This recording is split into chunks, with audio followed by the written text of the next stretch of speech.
Dear listeners, this channel publishes only full and exclusive audio stories.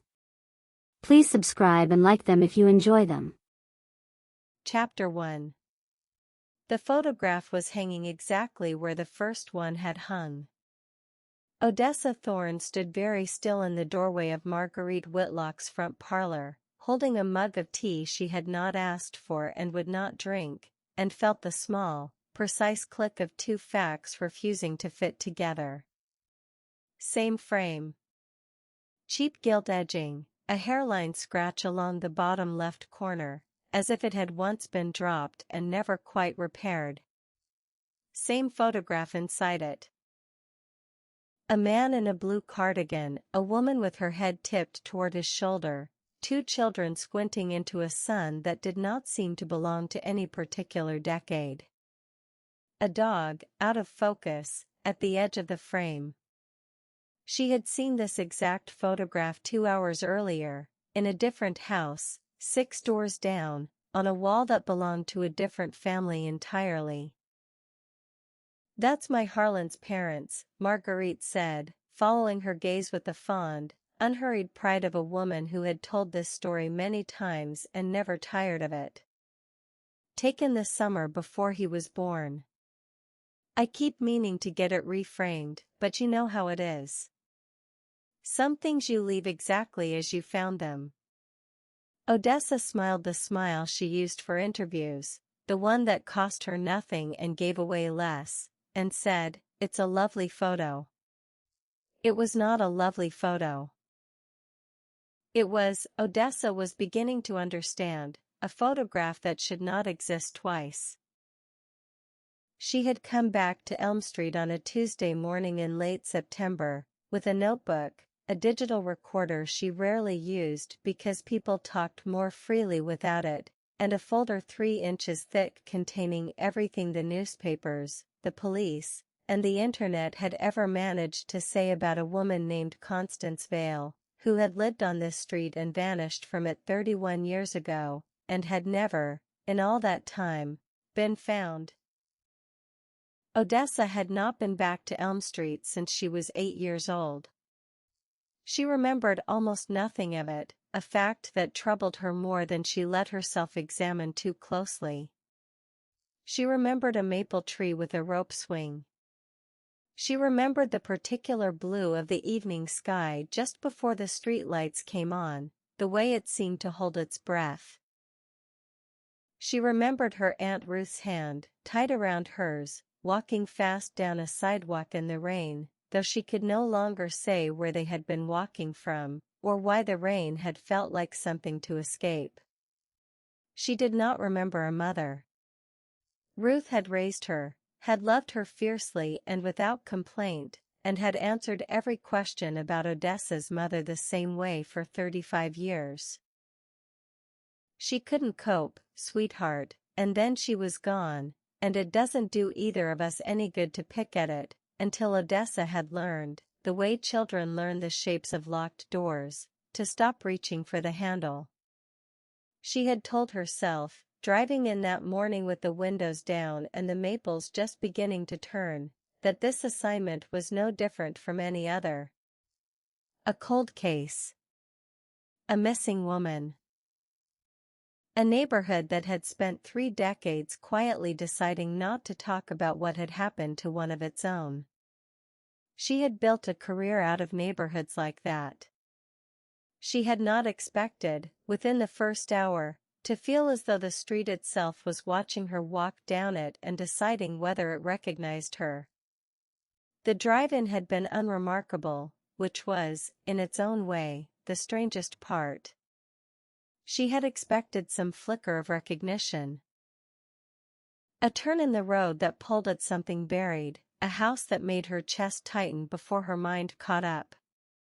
Instead there had been only a pleasant, ordinary street, well-kept lawns, a corner shop with a hand-painted sign that read craze in faded gold letters, a church with a bell tower just visible above the tree-line.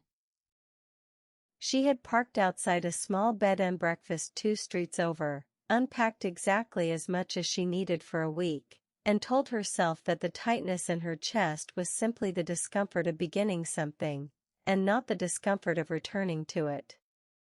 The email that had brought her here had arrived 11 days earlier, from an address she did not recognize, containing 4 lines and no signature. You used to live on Elm Street. You should look into what happened to Constance Vale. Ask about the photographs. Ask before it's too late. She had run every trace she knew how to run and found nothing, a disposable account, routed twice, dead by the time she tried to reply. In 15 years of journalism she had received 100 tips like it, most of them noise, a handful of them the beginning of everything that mattered. She had learned not to guess in advance which kind she was holding. She had not expected the tip to know her personal history. That detail alone. You used to live on Elm Street, had unsettled her enough to book the trip within the hour. The first house had belonged to a man named Thomas Ordway, 76, who had lived on Elm Street his entire life and remembered Constance Vale the way people remember weather, as something that had simply happened to everyone at once. Terrible thing, he'd said, settling into a porch chair that had clearly held the same shape of him for decades. Young mother. Sweet girl, from what I recall. There'd been the fire at the plant that autumn, you'll have read about that, and then a few weeks later, gone. No note. No car missing.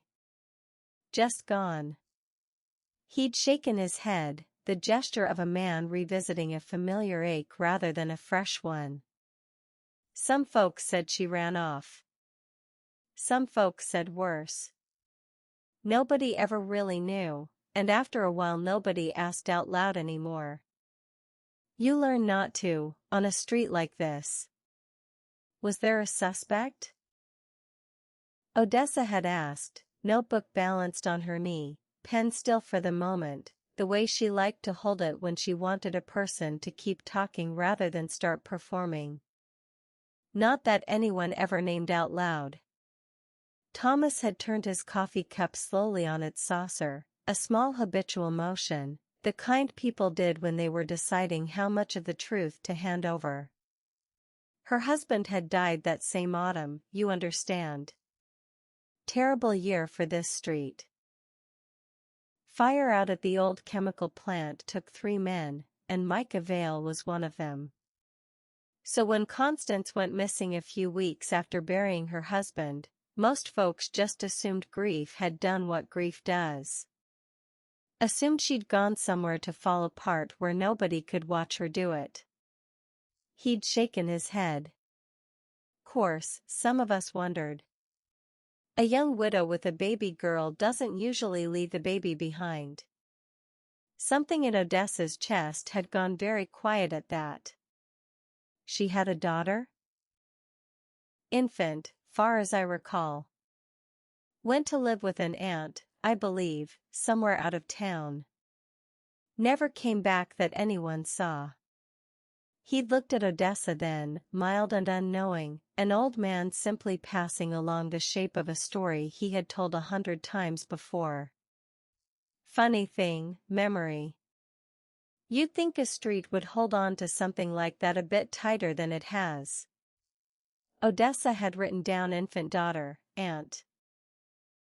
Never returned in handwriting steadier than she felt, and had changed the subject before her voice could do anything she hadn't given it permission to do.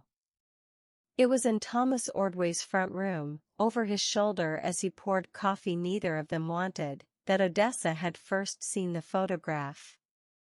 It had struck her only distantly at the time. A pleasant, sun-bleached image of a stranger's family, notable only because something about the dog's blurred shape had made her think, absurdly, of a photograph she couldn't place from her own childhood, gone before she could catch it. She had thought nothing more of it. Until now. Do you mind if I ask? Odessa said carefully, setting the untouched tea down on Marguerite Whitlock's side table. Where the photograph came from? Was it your husband's family who took it, or? Oh, it came with the house, dear. Marguerite said this easily, without hesitation, the way people say things they have never once thought to question.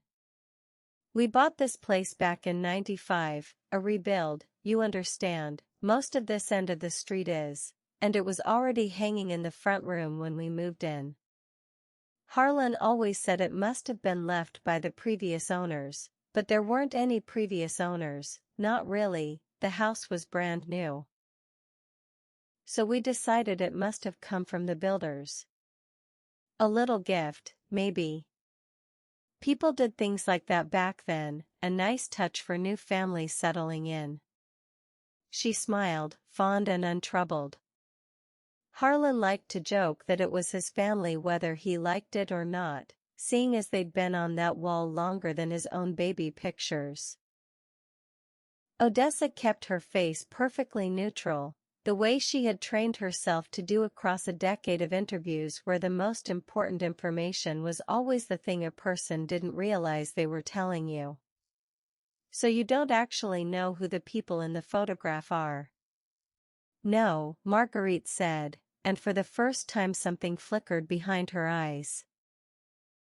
Not suspicion, exactly, but the faint unease of a woman noticing, for the first time in 30 years, the shape of a question she had never bothered to ask. I suppose I don't. Isn't that strange? I've walked past that man's face every morning for 3 decades and I couldn't tell you his name. Outside, the afternoon had turned the particular gold that only came to Elm Street in the last weeks of September. Long light through the maples, sidewalks freckled with the first fallen leaves, somewhere the thin bright sound of a bicycle bell. A woman 2 houses down was raking her front garden with the unhurried rhythm of someone who had nowhere else to be. A dog barked once, twice, and fell quiet. It was, Odessa thought, exactly the kind of street where nothing was supposed to happen, which was of course why something always had. She had sat for a moment on Marguerite Whitlock's front step before leaving, not quite ready to walk back out into the street, and had allowed herself, briefly, professionally, the way she permitted herself most things, to consider the shape of what she now knew. A woman vanishes weeks after burying her husband, leaving an infant daughter behind. A neighborhood absorbs the loss the way neighborhoods absorb all their losses, quietly, without much insistence on answers. And 31 years later, in at least 2 houses that have never had reason to speak to one another, the exact same photograph of a family that belongs to neither of them hangs in the exact same frame, in the exact same light, as though someone had once walked the length of Elm Street with an armful of picture frames and a private reason of their own for what she left behind in each house. It was, Odessa knew, entirely possible that the 2 things had nothing to do with each other. Old neighborhoods accumulated strange, sentimental habits the way old houses accumulated dust, small superstitions and second-hand traditions nobody quite remembered starting, passed from one owner to the next until origin became irrelevant. She had covered enough small towns to know that coincidence often wore the exact costume of conspiracy, and that the surest way to ruin a good story was to force a connection that wasn't there. But she had also learned, across 15 years of exactly this kind of work, to trust the particular, unglamorous chill that had settled into her chest the moment Marguerite Whitlock said it came with the house in precisely the same easy, unquestioning tone Thomas Ordway had used 2 hours and 6 doors away. She stood at the end of Marguerite Whitlock's front path with her notebook open and did what she always did at moments like this. She wrote down the facts plainly, without embellishment, because embellishment was how journalists lied to themselves before they lied to anyone else. Photograph, house 1, Ordway same frame, same family, same scratch on lower left corner. Photograph, house 2, Whitlock identical. Came with the house. Rebuild, 1995. Neither family knows the people in the photograph. Neither family has ever met the other. She underlined the third line twice, then sat with the strange, unglamorous chill of it, not fear, not yet, but the particular alertness she associated with the moment in an interview when someone said something they didn't know was important. It was the same feeling she'd built a career chasing. It rarely, in her experience, turned out to be nothing. She had planned to end her first day on Elm Street at the local records office, chasing whatever thin paper trail remained of Constance Vale's disappearance, but as she walked back up the gentle slope of the street toward her rental car, something made her slow, and then stop, outside a house she had not yet knocked on.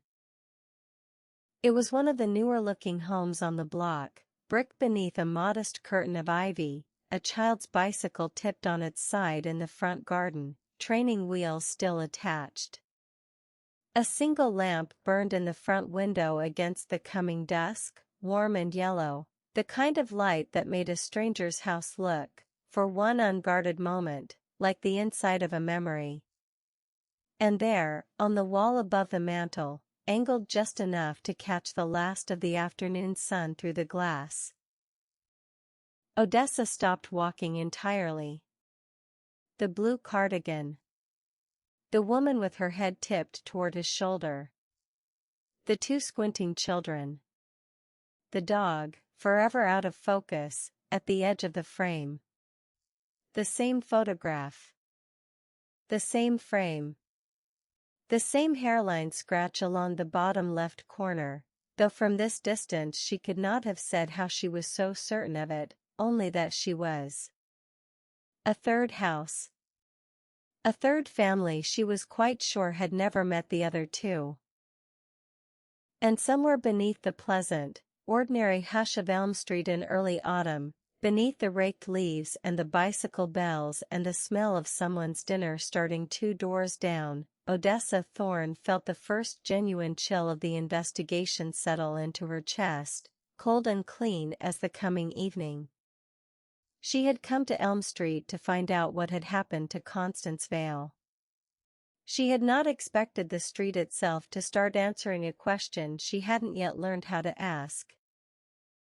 She did not knock on the door that evening. It was getting late, the light was nearly gone, and some instinct, the same one that had kept her alive through a decade of stories that other people had very much wanted to stay buried, told her that whatever this was, it deserved to be approached carefully, deliberately, in daylight, with her wits fully about her. Instead, she stood a moment longer on the sidewalk, notebook forgotten in her hand, and let herself simply look at the street the way she hadn't allowed herself to since arriving that morning. It really was lovely, in the way that certain streets simply were, without effort or design. The maples had begun their slow, deliberate turn toward flame, gold at the edges, red creeping up from beneath like something rising to the surface of still water. Porch lights were coming on one by one, warm rectangles against the deepening blue, and somewhere a screen door banged shut, and somewhere else a woman called a child in for supper, her voice carrying easily on the cooling air the way sound only carries in places where nothing much ever needs to be shouted. It was, Odessa thought, exactly the kind of street a person could disappear from without anyone quite noticing which direction she'd gone. It was also, she was beginning to suspect, exactly the kind of street where nothing ever really disappeared at all, where it simply moved from one house to the next, wearing a different face, waiting patiently to be recognized. She thought of Ruth's hand, tied around hers, all those years ago. She thought of the maple tree she half remembered, the rope swing, the blue that came just before the street lights. she thought, unbidden and unwelcome, of her own baby pictures. The ones Ruth kept in a shoebox at the top of her closet, the ones that began, without explanation, at age 3, as though the first 3 years of Odessa Thorne's life had simply never been photographed at all. Above the mantel in the house behind her, the lamp burned on, warm and steady, throwing its small gold light across a photograph of a family that did not exist.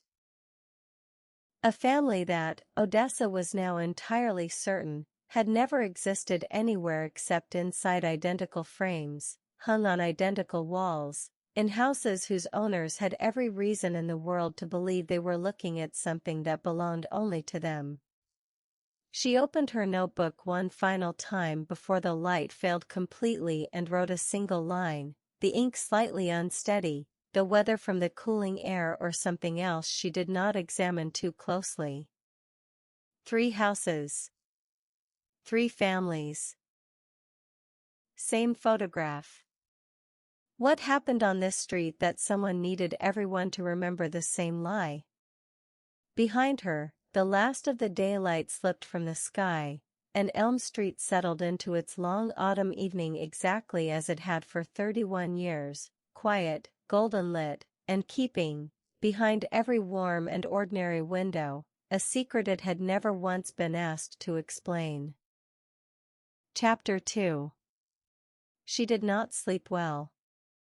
The bed and breakfast room was pleasant enough, sloped ceiling, a window that looked out over someone's back garden, a quilt that smelled faintly of lavender and old cedar.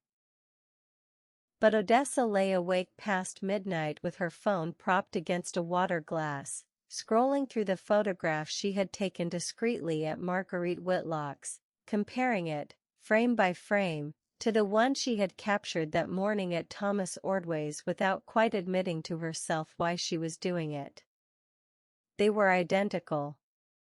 Not similar. Not close enough to be explained by 2 families independently choosing the same style of frame from the same long-discontinued shop. Identical, down to the pixel, down to the exact angle of the hairline scratch at the bottom left corner, as though both photographs had been printed from the same negative, framed by the same hand, at the same moment, and then carried, deliberately, purposefully, into 2 houses that had never had reason to speak to one another in 30 years. She thought of the 3rd house. The lamp in the window. The bicycle on its side in the front garden. She thought, too, of the line she had written before the light failed, what happened on this street that someone needed everyone to remember the same lie, and found, in the particular quiet of a strange bed in a familiar street, that she did not much like how confidently she had written it. By 9 the next morning she was back on Elm Street, coffee in hand from the little shop on the corner. Craze, the hand-painted sign had said, and the man behind the counter had given her a long, unreadable look when she'd paid, as though trying to place her. She had lingered a moment longer than necessary at the counter, in truth, watching him work, a solidly built man in his late 50s, sleeves rolled to the elbow, moving through the small shop with the unhurried competence of someone who had done the same job in the same square footage for most of his life. A brass bell over the door. Shelves of the ordinary and the sentimental crowded together, cough drops beside greeting cards, a rack of postcards no one had bought in years. A hand-lettered sign behind the register read Craze, serving Elm Street since 1961, and beneath it, smaller, a black and white photograph of a much younger man standing proudly in front of the same door, arms crossed, the shop's paint still fresh behind him. "You'll be the journalist," he'd said, before she could introduce herself, sliding her change across the counter without quite meeting her eyes. Word travels fast on a street this size. Desmond Cray. My father ran this place before me, and his father before him, so if you're after old Elm Street gossip, you've come to the right counter, though I'll warn you I've never much cared for digging up what's better left buried. Is that a professional opinion, or a personal one? Something had flickered across his face then, quick, gone almost before she registered it, and he'd busied himself needlessly with the till. Little of both, maybe. This street's had enough grief without strangers stirring the pot. No offense meant. None taken, she'd said, and meant it. Did you know Constance Vale? He had gone very still for a moment, the till drawer open and forgotten between his hands. Everyone on this street knew Constance Vale, one way or another. Terrible thing, what happened to her? Terrible year, altogether. He'd closed the drawer with more force than it required. You'd do well to talk to Judith Harrow, if you're after that story. She's been here longer than most. Remembers things the rest of us have had the good sense to forget. And then, before Odessa could press further, he had turned to serve the elderly woman waiting behind her. The conversation closed as neatly and finally as the till drawer. Odessa had written the name down on the sidewalk outside, coffee cooling in her free hand. Judith Harrow. The second time in as many minutes she had heard it, offered by two people who did not appear to know each other, were both steering her toward the same door. She had folded the coffee cup's cardboard sleeve into a small, precise square, the way she did when she needed her hands occupied while her mind worked, and had told herself that Elm Street was, after all, a small place, and small places always had one or two names that came up whenever a stranger asked the wrong question. It meant nothing yet. It was only a pattern, and patterns, she reminded herself, were not proof of anything except that she was paying attention. She had not yet made it to Judith Harrow's door. There was a third house to visit first, the one with the ivy and the fallen bicycle, the one she had stood outside the evening before with her notebook forgotten in her hand. She walked the short distance up the block, notebook tucked under her arm, rehearsing an opening line that did not sound like an accusation, and stopped once more outside the house with the ivy and the fallen bicycle. In daylight it looked smaller than it had the evening before, more ordinary, brick and modest hedges, a welcome mat gone soft with age. She knocked before she could talk herself out of it. The man who answered the door was perhaps 50, broad-shouldered, wearing the particular tiredness of someone who had raised a child alone for longer than he'd expected to. He had a garden trowel still in one hand, dirt under his nails, and he looked at Odessa with the polite, guarded curiosity of a man who did not get many strangers at his door before 10 in the morning. "Can I help you?" "My name's Odessa Thorne," she said, and offered the explanation she had given a dozen times already, worn smooth from repetition. "I'm a journalist. I'm looking into an old case from this street, a woman named Constance Vale, who went missing back in '94. I wondered if you had a few minutes." Something crossed his face, not surprise, exactly. More like recognition of a weather pattern he'd seen roll in before.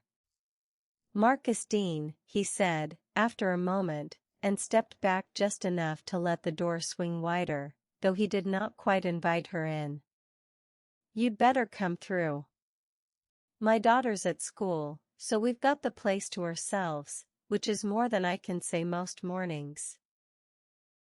The front room was warm and lived in, toys tucked half-heartedly into a basket by the sofa, a half-finished jigsaw puzzle spread across the coffee table. And above the mantel, exactly where she had glimpsed it the evening before through the glass, hung the photograph. Odessa did not go to it immediately.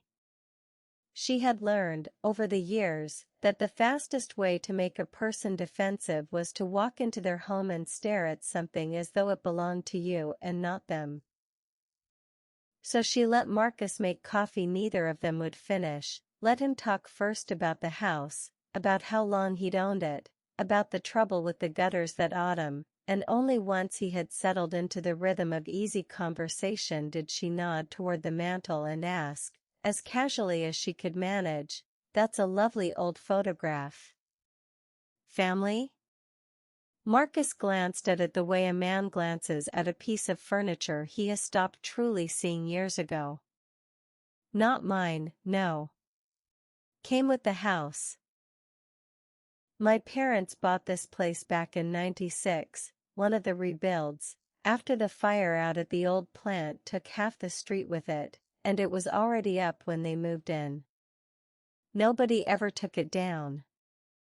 I suppose you get used to a thing being on a wall and it starts to feel like it was always meant to be there." He shrugged, the gesture of a man who had never once thought the detail worth examining. "My mother used to joke that it was a housewarming gift from the last people who never lived here." Odessa kept her voice light. "Does the family in it look familiar to you? Any resemblance to anyone who might have lived on the street?" "Can't say it does."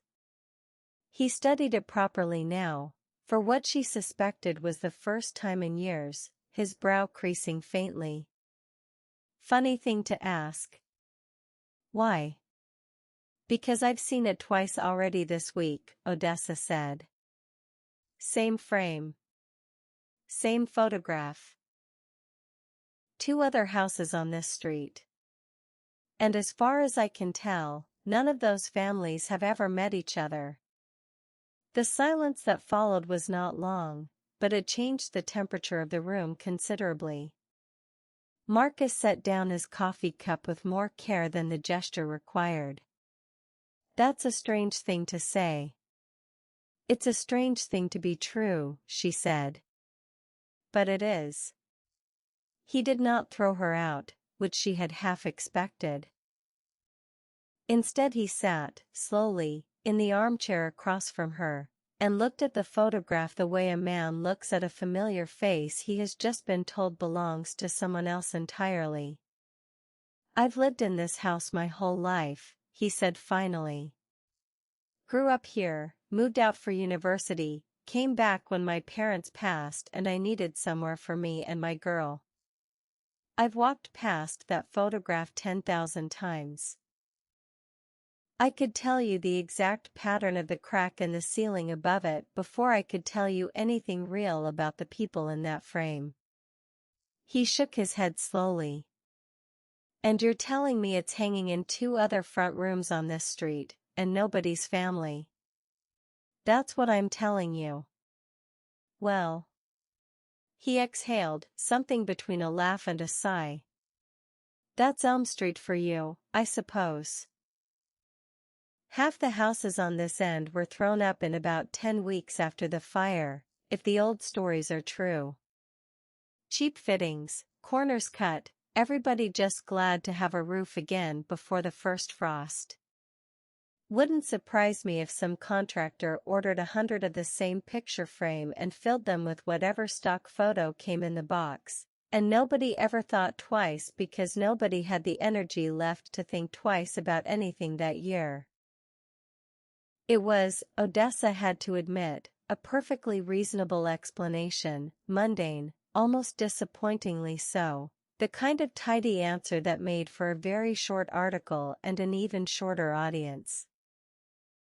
She wrote it down anyway, because reasonable explanations had a way of being true right up until the moment they weren't, and because something in the careful, rehearsed way Marcus delivered it made her wonder whether he had told this particular story to himself more than once before, in the quiet hours, without ever quite believing it either.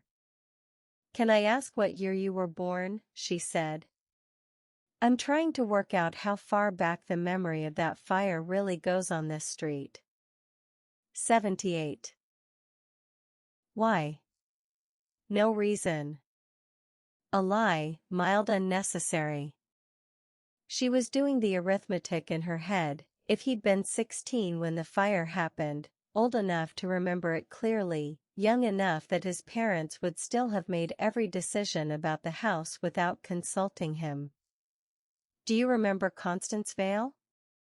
Or her husband, Micah, I believe his name was? Marcus's face did something complicated. Vale, he repeated slowly, as though testing the shape of the word in his mouth. My mother used to say that name like it left a bad taste. Not unkindly, more like a name you weren't supposed to say too loudly, for reasons nobody ever explained to a kid. He looked at Odessa properly then, for the first time really seeing her rather than simply tolerating her presence. You said your name's Thorne. That's not a name from around here, is it? No. I grew up somewhere else, mostly. I only lived here very briefly, as a child, with my aunt. What was her name? Ruth. Ruth Calloway. The trowel, still resting across his knee from the garden, slipped and clattered to the floor. Marcus did not immediately move to pick it up. Calloway, he said, very quietly. I know that name. Odessa did not move. She had learned, across a decade of interviews, that the worst thing a person could do at a moment like this was to fill the silence themselves. Silence, held long enough, did more work than any question she could ask. Marcus retrieved the trowel with hands that were not quite steady, set it carefully on the coffee table beside the unfinished jigsaw, and when he spoke again his voice had lost the easy, hospitable warmth of 10 minutes earlier. My mother used to say a name to me when I was small, whenever I asked too many questions about the fire, or about the families who'd lived here before the rebuild, or about that photograph, come to think of it, which I suppose I did ask about, once or twice, the way kids ask about anything strange in a house they didn't choose. He rubbed a hand across his jaw. She'd say, don't go asking Judith Harrow about any of that, and don't you go asking a Calloway either, if you ever meet one, because that family's got enough grief without a child poking at it. He looked up at Odessa, something wary and searching in his expression now. I never met a Calloway. Not once, in 50 years on this street. Didn't think the name was real, if I'm honest, thought it was just something my mother said to make me stop asking about a subject she didn't want to discuss. Odessa's pen had gone still against the notebook page. Her own handwriting swam slightly in front of her, and she was aware, distantly, of her heartbeat behaving strangely in her chest, too fast, then too slow, then fast again, as though her body had not yet decided how alarmed it ought to be. Judith Harrow, she said, keeping her voice as level as she could manage. Who is that?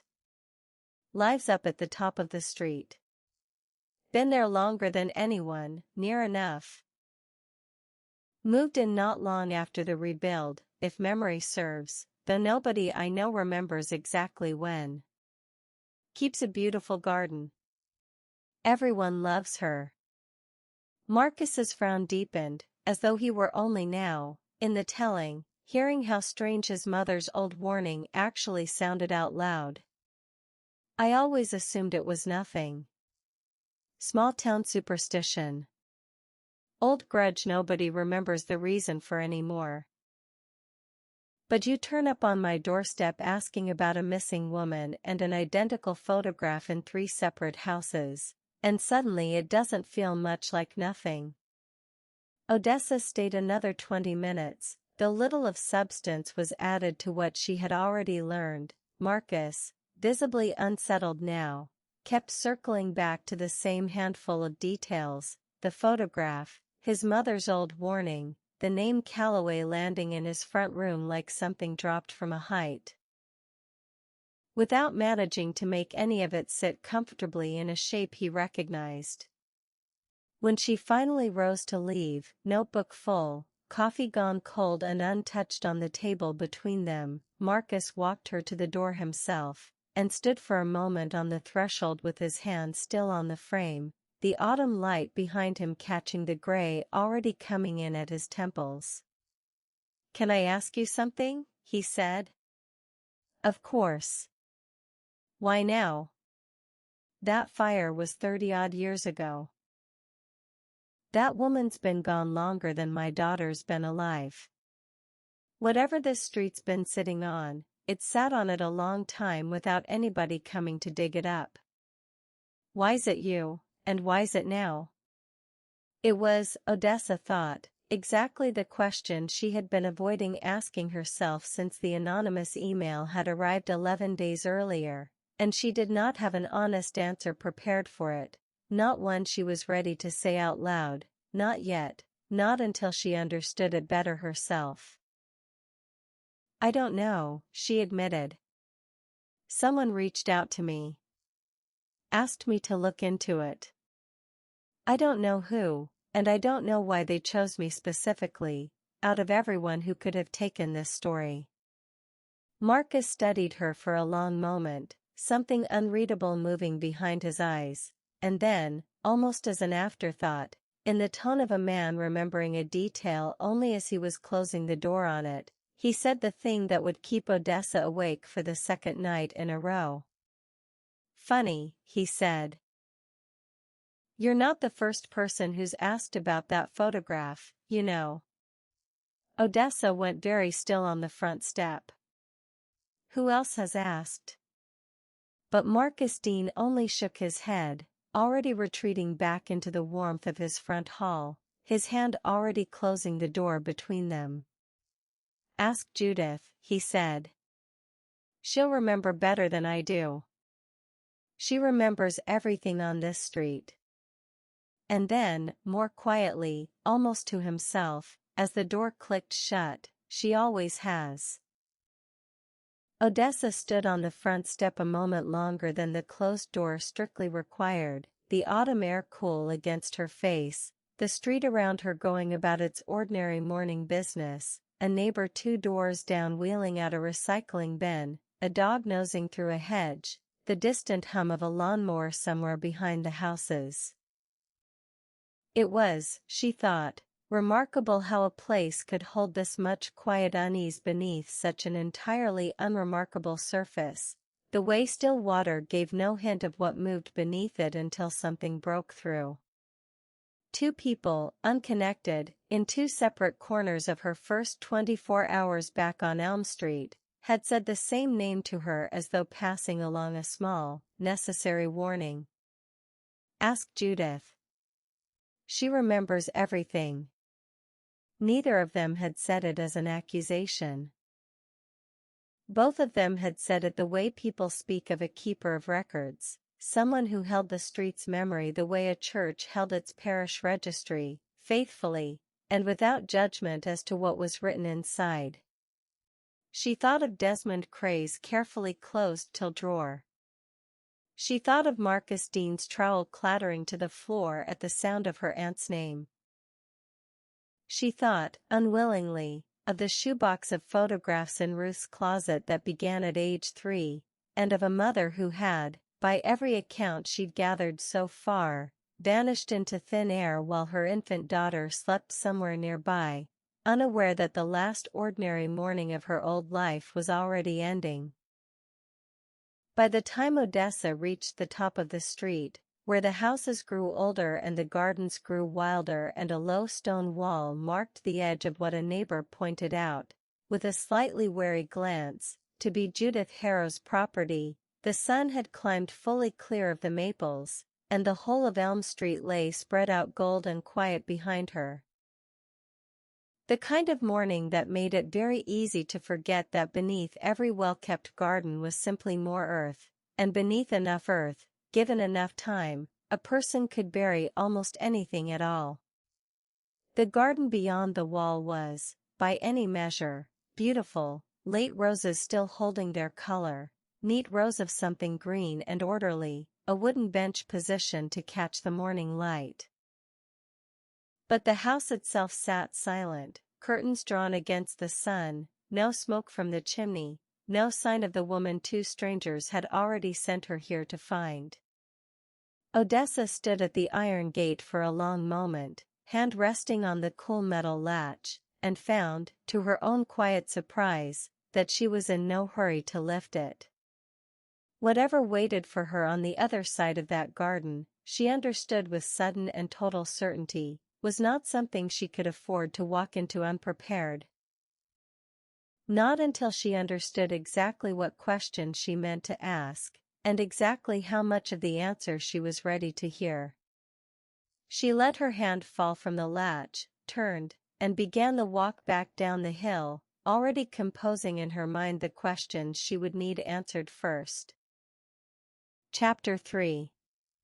She had woken that morning with Marcus Dean's parting words still turning over in her mind. She remembers everything, she always has, and had decided, over a hurried breakfast she barely tasted, that before she let herself stand at Judith Harrow's gate a second time, she needed a clearer picture of what, exactly, had happened on this street in the autumn of 1994.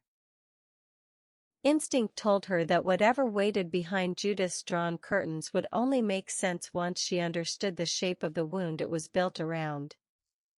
The walk to the substation took her past the edge of the park, two benches, a single oak far older than the houses around it, a rusted swing set creaking faintly though no child was near enough to have set it moving.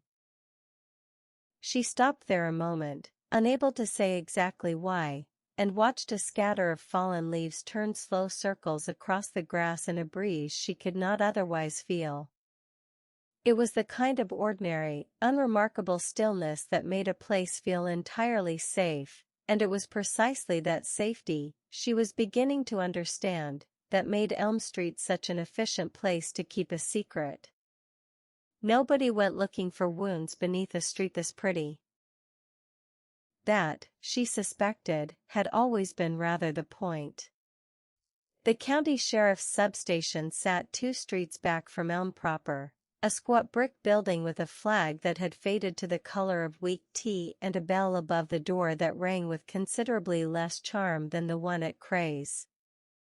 Odessa had called ahead that morning, expecting the usual runaround, a records request, a form, a promise of someone will get back to you that generally meant no one would. And had been mildly surprised when the woman on the other end of the line had simply said, "I'll be here till noon.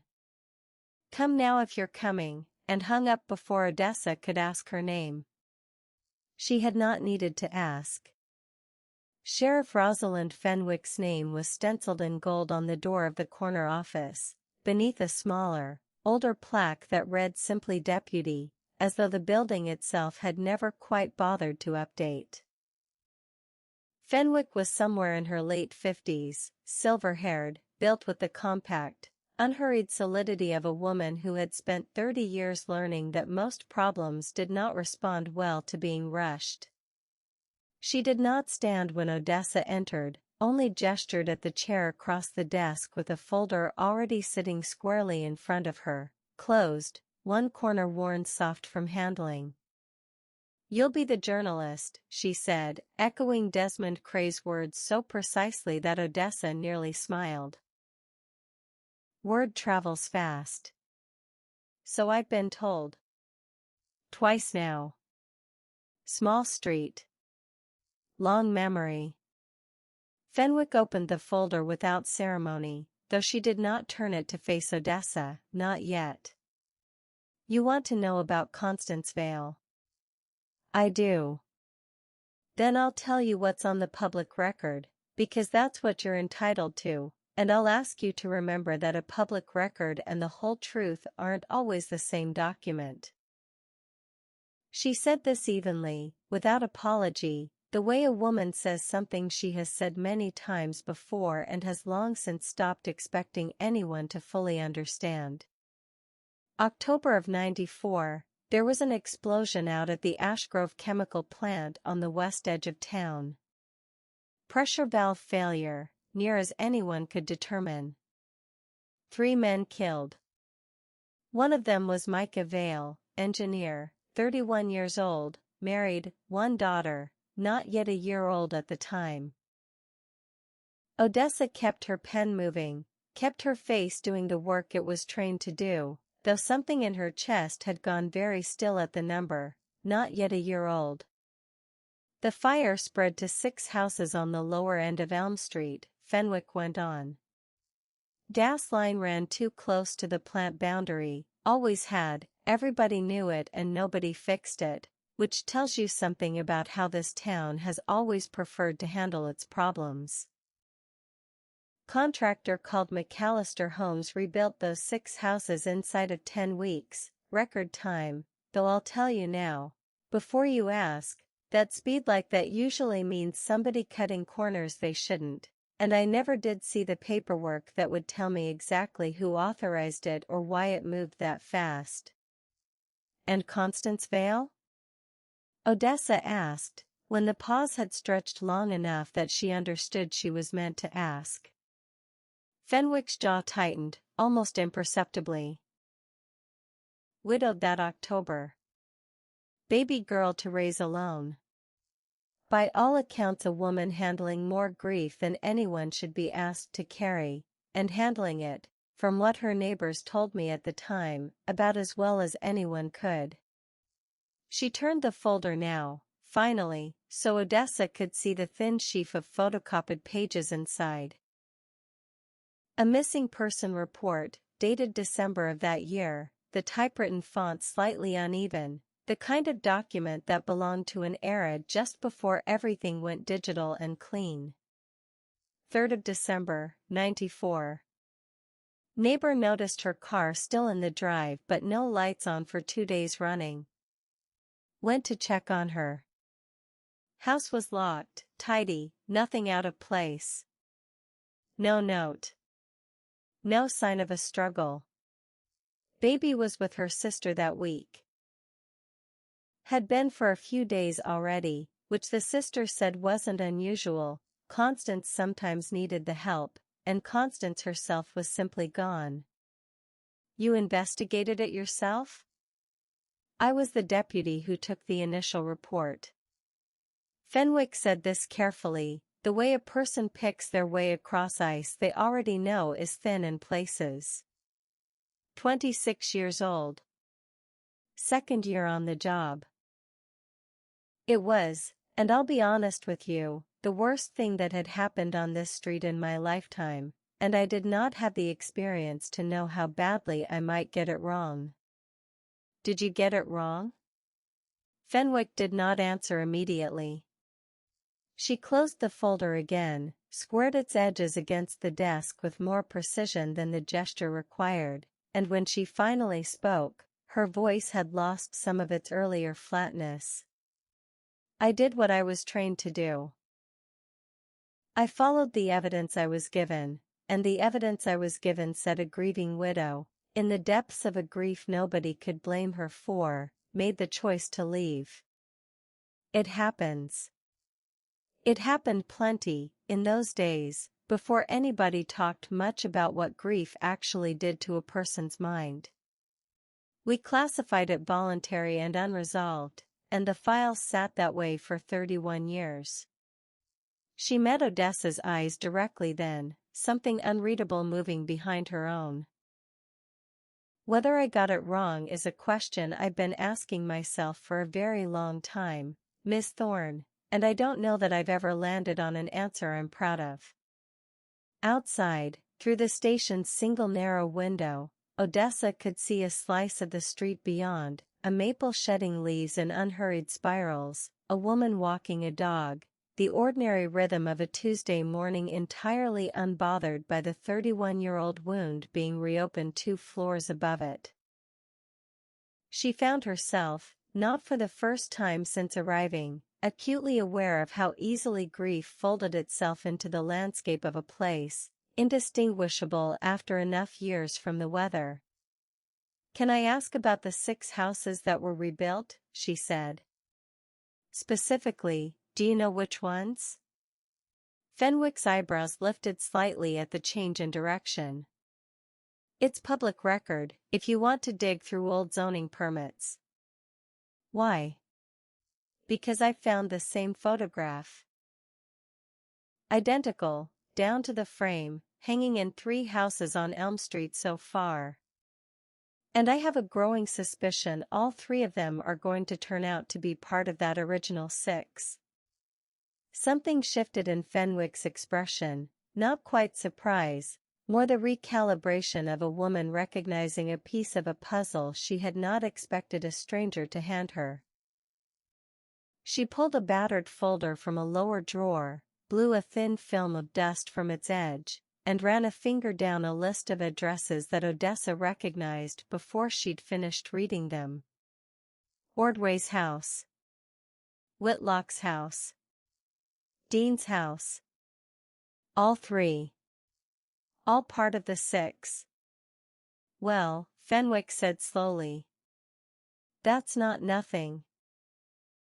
There's something else, Fenwick added, after a moment, in the tone of a woman deciding, reluctantly, that a piece of information could no longer be withheld in good conscience.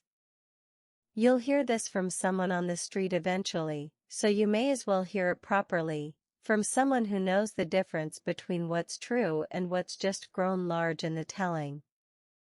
There was a woman, Grace Hollis, still alive, still on the street, up near the church. Who had one of those photographs too? Took it down back in, 2003, I want to say. Redecorating, nothing more sinister than that. 3 weeks later her son was killed in a car accident on the county road. Odessa felt the small, cold drop of a story turning, without warning, into something closer to folklore. And people connected the two. People on a street like this will connect anything, given enough time and enough grief looking for somewhere to land. Fenwick's voice carried a note of genuine weariness now, the particular fatigue of someone who had watched a community turn an ordinary tragedy into a cautionary tale simply because it needed the tragedy to mean something. I pulled the accident report myself, years back, out of nothing but plain curiosity. Drunk driver, wrong side of the road, nothing to do with any photograph on any wall. But you try telling that to a street that's already decided the truth is less comforting than the story. Half of Elm Street won't take that photograph down now if you paid them. Call it superstition. Call it grief with nowhere else to go. I've stopped trying to talk anybody out of it. Odessa wrote it down anyway, Grace Hollis, 2003, son's death, coincidence per accident report, and felt the particular, familiar tension of a lead she suspected, even as she recorded it, would ultimately dead-end into nothing more than the ordinary cruelty of bad timing. But she had learned not to discard the ordinary too quickly. Sometimes the ordinary was exactly what someone was counting on you to dismiss. She thought, too, of how quickly a street could build itself a mythology out of nothing more than grief and proximity, one bad afternoon on a county road, one grieving mother's redecorated front room, and 30 years later an entire neighborhood quietly agreeing, without ever quite saying so aloud, that certain photographs were simply not to be touched. It was, she thought, a very human kind of magic, not the belief that misfortune could be summoned, but the much older, much sadder belief that misfortune, once it arrived, must have been caused by something, because the alternative, that terrible things simply happened, unearned and unexplained, to people who had done nothing to deserve them, was very often the harder story to live inside. Do you believe it? Odessa asked. The curse, I mean. Not officially. Just, you, personally. Fenwick allowed herself something close to a smile, tired and without much humor in it. I believe a boy died on a wet road going too fast, same as boys have died on that road before and since. I also believe I haven't taken down a photograph in my own house in 11 years, because my mother hung it and some habits outlast the reasons for them. She shook her head slowly. Make of that what you will, Miss Thorne. I've stopped pretending I have it fully sorted myself. Can I ask you something else? Odessa said, and heard, distantly, the shift in her own voice before she fully understood why it had changed. The baby. Constance Vale's daughter. Do you know what happened to her? Fenwick's gaze sharpened, just slightly, in a way that made Odessa's pulse tick upward before she could name the reason. Went to live with her aunt, far as the file says. Ruth, I believe the name was. Left the street not long after, within the year, if memory serves. I never had reason to follow up. No crime had been established, and a grieving family relocating wasn't exactly unusual. She paused. Why do you ask? No reason, Odessa said, too quickly, and saw Fenwick clock the lie without comment, the way a good officer clocked most things without comment, filing it away for later rather than pressing now. She did not tell Fenwick that her own aunt's name was Ruth. She did not tell her that the arithmetic. A daughter, not yet a year old in October of '94, sent to live with an aunt named Ruth before the year was out, matched her own history with a precision that felt less like coincidence and more like a door swinging slowly open on a room she had spent 35 years being told did not exist. She was not ready to say it aloud. Saying it aloud would make it a fact, and she was not yet certain she was prepared to carry a fact that size. It was as Odessa was gathering her things to leave that she noticed it, a single line near the bottom of the missing person report's second page, blacked out with the flat, deliberate strokes of a marker, thorough enough that no amount of tilting the page toward the window revealed even the shadow of a letter beneath. What's this? She asked, tapping the redacted line. Fenwick's expression closed over, quick and complete, like a door drawn shut against a draft. That's not something I can discuss. Sheriff. I said it's not something I can discuss, Miss Thorne, and I'd ask you not to make me repeat myself a third time. Fenwick's voice had gone hard in a way it had not been all morning, and for the first time since Odessa had sat down, she saw, beneath the sheriff's steady professional composure, something that looked a great deal like fear. There are people on this street who are owed better than having 31-year-old wounds torn open by a stranger with a notebook, and there are things in that file that stay in that file until I decide otherwise. That's not obstruction. That's judgment.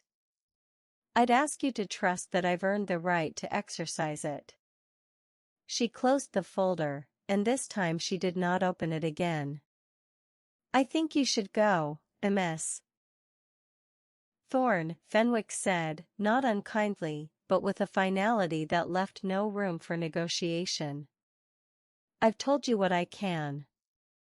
Whatever's under that marker isn't going to help you today, and I'd rather you heard the rest of this story from people who loved Constance Vale than from a line in a police file that was never meant for public eyes. Odessa rose, gathered her notebook, and paused at the door. One more question, she said. Off the record, if you'd rather. Do you believe she left this street willingly? Fenwick did not answer for a long moment. She looked, instead, toward the narrow window, toward the slice of ordinary autumn morning visible beyond it, the maple, the dog, the woman walking it, all of it entirely indifferent to the weight of the question hanging in the small office. I believe, she said finally, very quietly, that there's a difference between choosing to disappear and being given no better option. And I believe I've spent 31 years telling myself those two things were the same, because it let me sleep at night. She looked back at Odessa then, and for just a moment, the guarded sheriff's composure slipped entirely, revealing something raw and tired and very old beneath it. Go carefully, Miss Thorne. Whatever's really under that photograph, on that street, I don't think it's finished yet. And I don't think you're the only one who's noticed it started moving again. Odessa walked back toward Elm Street slowly, taking the long way, past the park with its single ancient oak and its swing set still creaking faintly in a wind she still could not feel. The morning had turned fully now, the mist burned off the grass, the light gone hard and clean in the way it did in the last true weeks of autumn before winter arrived to strip everything bare. She thought about the blacked-out line in a 31-year-old file, and about the particular fear she had seen surface, briefly, in the eyes of a woman who had spent 3 decades learning not to let it show. She thought about 6 houses, rebuilt in 10 weeks by a contractor no one had ever properly questioned, and about a photograph that had somehow found its way into at least 3 of them, identical down to the scratch on the frame. She thought about a curse that wasn't a curse, and a superstition that had outlived the reason for it, the way Fenwick's own photograph apparently had, and she wondered how much of what a street believed about itself was simply grief, worn smooth over time until it looked, from a distance, like certainty. Mostly, though, walking beneath the maples with her notebook heavy in her bag and her pulse still not entirely settled, Odessa thought about a baby girl, not yet a year old, sent to live with an aunt named Ruth in the last weeks of 1994, and about how very carefully, and for how very long, she was going to have to hold that thought before she let herself say it out loud to anyone at all, including herself. Chapter 4. She was still at the small table by the bed and breakfast's front window, notes spread in the particular chaos she only allowed herself when no one else was watching, when the knock came. The light outside had gone the particular amber of late afternoon, the kind that made even an ordinary street look staged for a photograph of its own, and Odessa had spent the better part of 2 hours simply sitting with what she had gathered so far, letting the pieces turn over without forcing them into any shape before they were ready. 3 houses. 1 rebuilt footprint. A blacked-out line in a police file that a sheriff with 30 years of good judgment had refused, flatly, to explain. A name, Judith Harrow, offered twice by people who did not appear to know each other, in the particular careful tone people used when passing along something they had been taught, rather than something they had chosen to believe. And beneath all of it, quieter than the rest but growing louder by the hour, the arithmetic she had not yet let herself say aloud, an infant daughter, not yet a year old, sent to live with an aunt named Ruth in the last weeks of 1994. She had been circling that thought for the better part of the afternoon, the way a tongue circles a sore tooth, testing its edges without quite pressing down, when the knock came. It was not the landlady's knock, too quick, too certain, and Odessa's first instinct, honed by 15 years of stories that occasionally made people angry enough to find her, was to check the peephole before opening the door.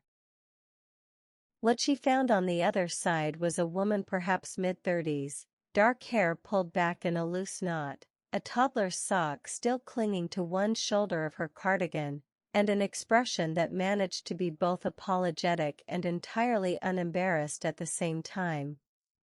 "You're the journalist asking about the photographs," the woman said, before Odessa had fully opened the door.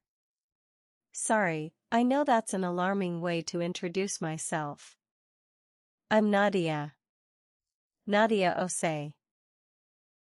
I live 2 streets over, moved in about 5 years ago, And I have been trying to work up the nerve to knock on this door since Marcus Dean texted half the parents at the school pickup line about a journalist going around asking about a photograph, and I thought, well, I have that photograph too. They sat, 10 minutes later, at the small table with the chaos of Odessa's notes pushed carefully to one side, and Nadia set her phone down between them, screen already open to a photograph she had clearly taken in some hurry, slightly blurred, badly lit, but unmistakable all the same. The blue cardigan. The tipped head. The two squinting children. The dog, forever out of focus, at the edge of the frame. Same scratch, Odessa said quietly, leaning closer. Bottom left corner. I know. I checked, once I heard what Marcus was saying. Compared it against a photo he'd sent around. Nadia's mouth had gone tight, the easy, apologetic warmth from the doorway replaced now by something more focused. Which is what's been keeping me up the past 2 nights, if I'm honest, because my house isn't one of the old ones. It's not a rebuild. It's not even 10 years old. My husband and I bought it new, off the plan, 5 years ago, from a builder who put up 4 infill houses on a lot that used to just be an overgrown side yard between 2 of the original properties. There was no previous owner. There was no house before ours for anything to have come with. Odessa felt the particular, precise chill of a fact refusing to sit where she had left room for it. You're certain the house is new? I watched them pour the foundation, Nadia said flatly. I picked the kitchen tile myself.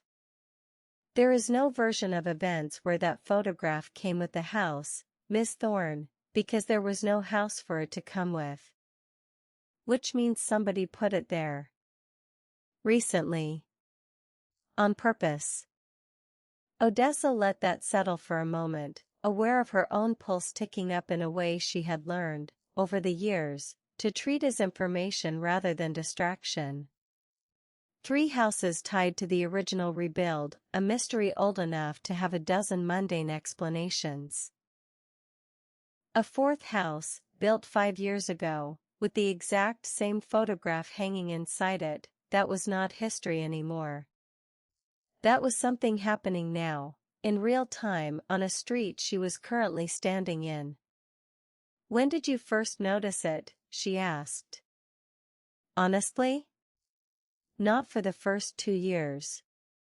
Nadia wrapped both hands around the mug of tea Odessa had made her, more for the warmth of holding something than any real intention of drinking it. It was just there. Above the mantel, in a frame that looked old enough to belong to somebody's grandmother, and my husband and I genuinely assumed it was a decorating flourish from the builder, one of those show-home touches meant to make an empty house feel lived in before the first family moved their own things in. We even thought it was sort of sweet, if I'm honest. We joked about giving the dog a name. She managed a thin, humorless smile. Then about 8 months ago, I was clearing out a drawer and I found the receipt. From the builder. Itemized, every single fitting and finish they'd installed before handover, light switches, door handles, kitchen tile, all of it. No photograph. No frame. Nothing on that receipt that would explain where it came from. Did you ask the builder? I did. Took me weeks to track down anyone who actually remembered the job, small company, half the original crew had moved on. The site manager swore up and down his team never staged houses with personal items, said it wasn't policy and never had been, and honestly, looking at him, I believed him. He looked more unsettled by the question than I was asking it. Nadia shook her head slowly. So I did what anyone would do. I went looking online. She turned her phone toward Odessa, thumb already scrolling to a page she had clearly visited more than once. A modest, slightly dated forum. The kind that had been popular a decade ago and never quite modernized, under a thread titled, "In the particular breathless capitalization of Internet mystery, the Elm Street photograph, does anyone else have this?" "It's not much," Nadia admitted, as Odessa scrolled. A handful of posts, going back almost 6 years. Somebody claiming to have grown up 2 towns over says their cousin lived on Elm Street and told them about the family in the frame, insists it's proof of some kind of secret society, cult stuff, initiation rites, the whole conspiracy playbook. Somebody else says their grandmother swore the photograph was a ward against bad luck, meant to be handed down like a talisman. It's mostly noise. I want to be clear about that. 90% of it reads like people who've watched too many documentaries filling in blanks with whatever's most exciting. But. Nadia scrolled further, slower now, and stopped on a post near the bottom of the thread, dated just under 3 years earlier. This one's different. The post was short, stripped of the theatrical capitalization that colored most of the others, posted by a username that had never appeared again anywhere else on the forum. "I don't think it's a cult. I think somebody's still doing it. I found mine behind a loose board in my closet, not even hung up, just wrapped in cloth like it was waiting to be put somewhere. If anyone else finds theirs hidden rather than hanging, message me. I don't think this is finished." The account had been deleted.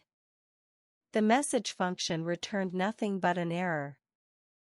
Odessa sat back slowly, the small, contained thrill of a genuine lead moving through her in a way that felt almost physical. The particular alertness she had spent her career chasing, distinct from the noise of 100 dead ends that came before it. "A cult theory is easy to dismiss," she said, half to herself, half to Nadia. "Easy, and probably right to dismiss. Honestly, most of what's on that thread reads exactly like you said, people filling gaps with the most exciting available story. But somebody's still doing it isn't a theory. It's an observation. And it lines up with what you've told me about your own house. That's what scared me enough to knock on your door," Nadia said quietly. "I've got a 2-year-old asleep 2 streets from here, Miss Thorne, and I would very much like to understand whether there's a reason someone's been quietly letting themselves into houses on this block." "Odessa. Please. Odessa, then." Nadia managed something closer to a real smile this time, brief and tired. "Can I show you something?" "It's easier than explaining it." They walked the 10 minutes to Nadia's house together, the light already softening toward evening, streetlights beginning their staggered flicker to life along the block.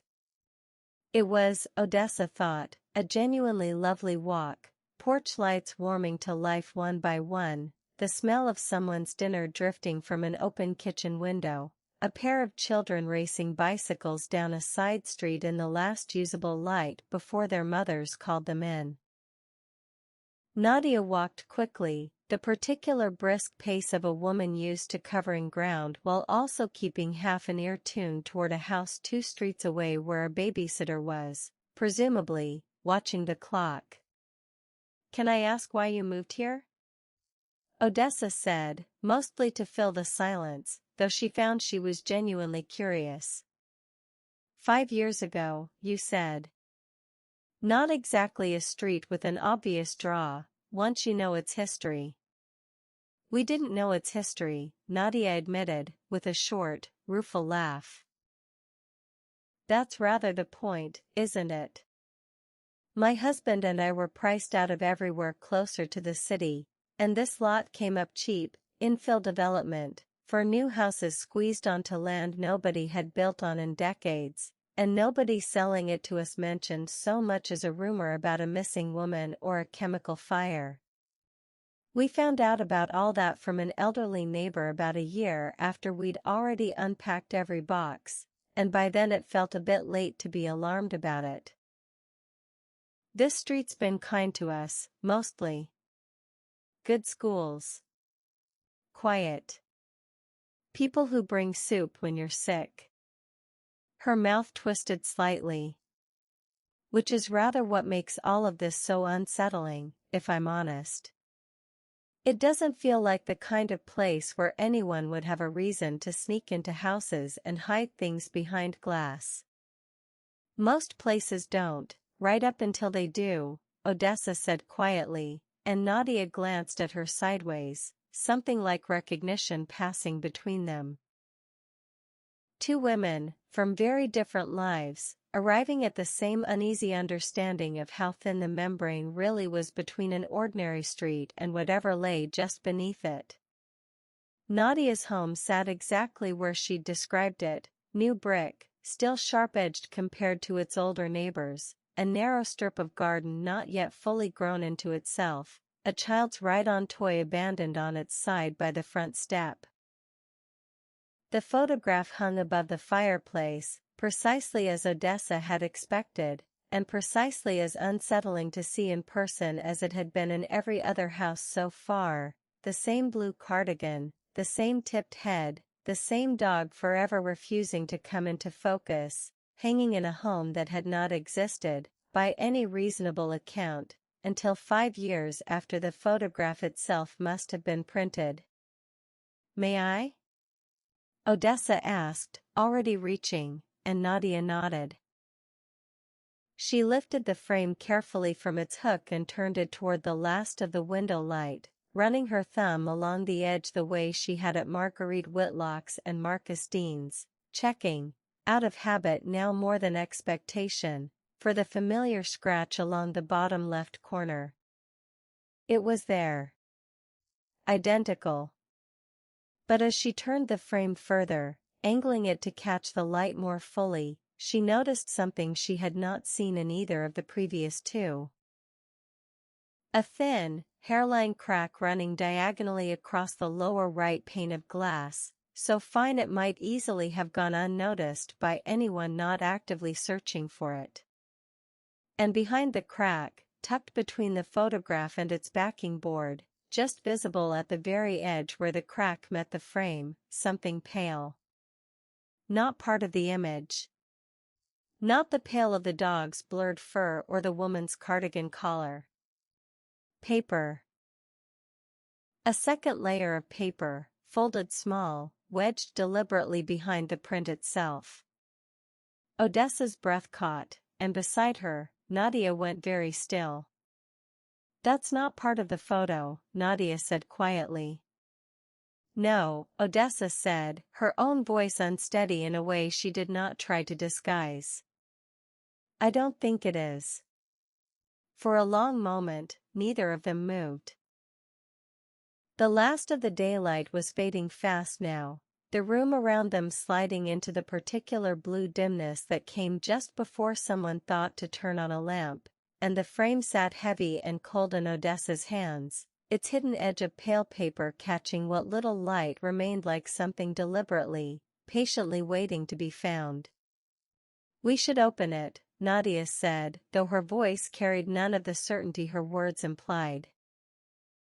Odessa looked down at the crack, at the pale sliver of something folded and hidden with obvious, careful intention behind a photograph of a family that did not exist, in a house that had not existed 5 years ago, and felt the last of her earlier professional detachment give way entirely to something closer to dread.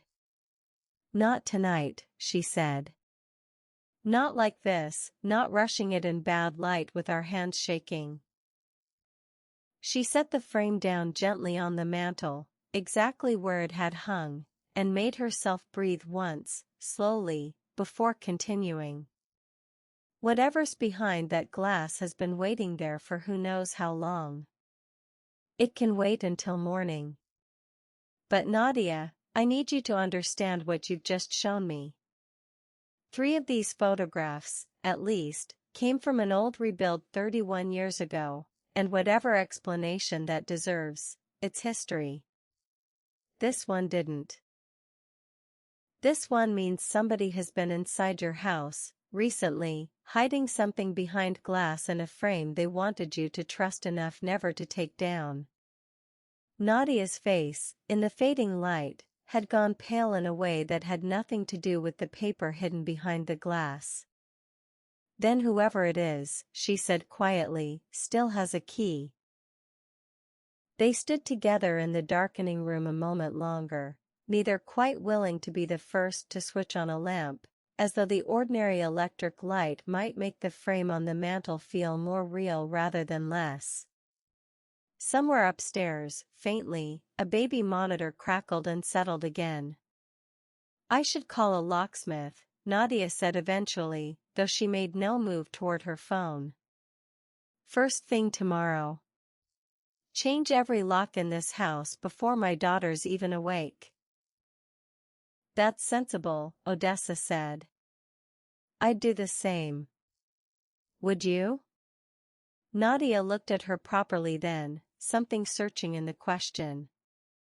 Or would you leave that frame exactly where it's hanging and come back at first light with better tools and steadier hands?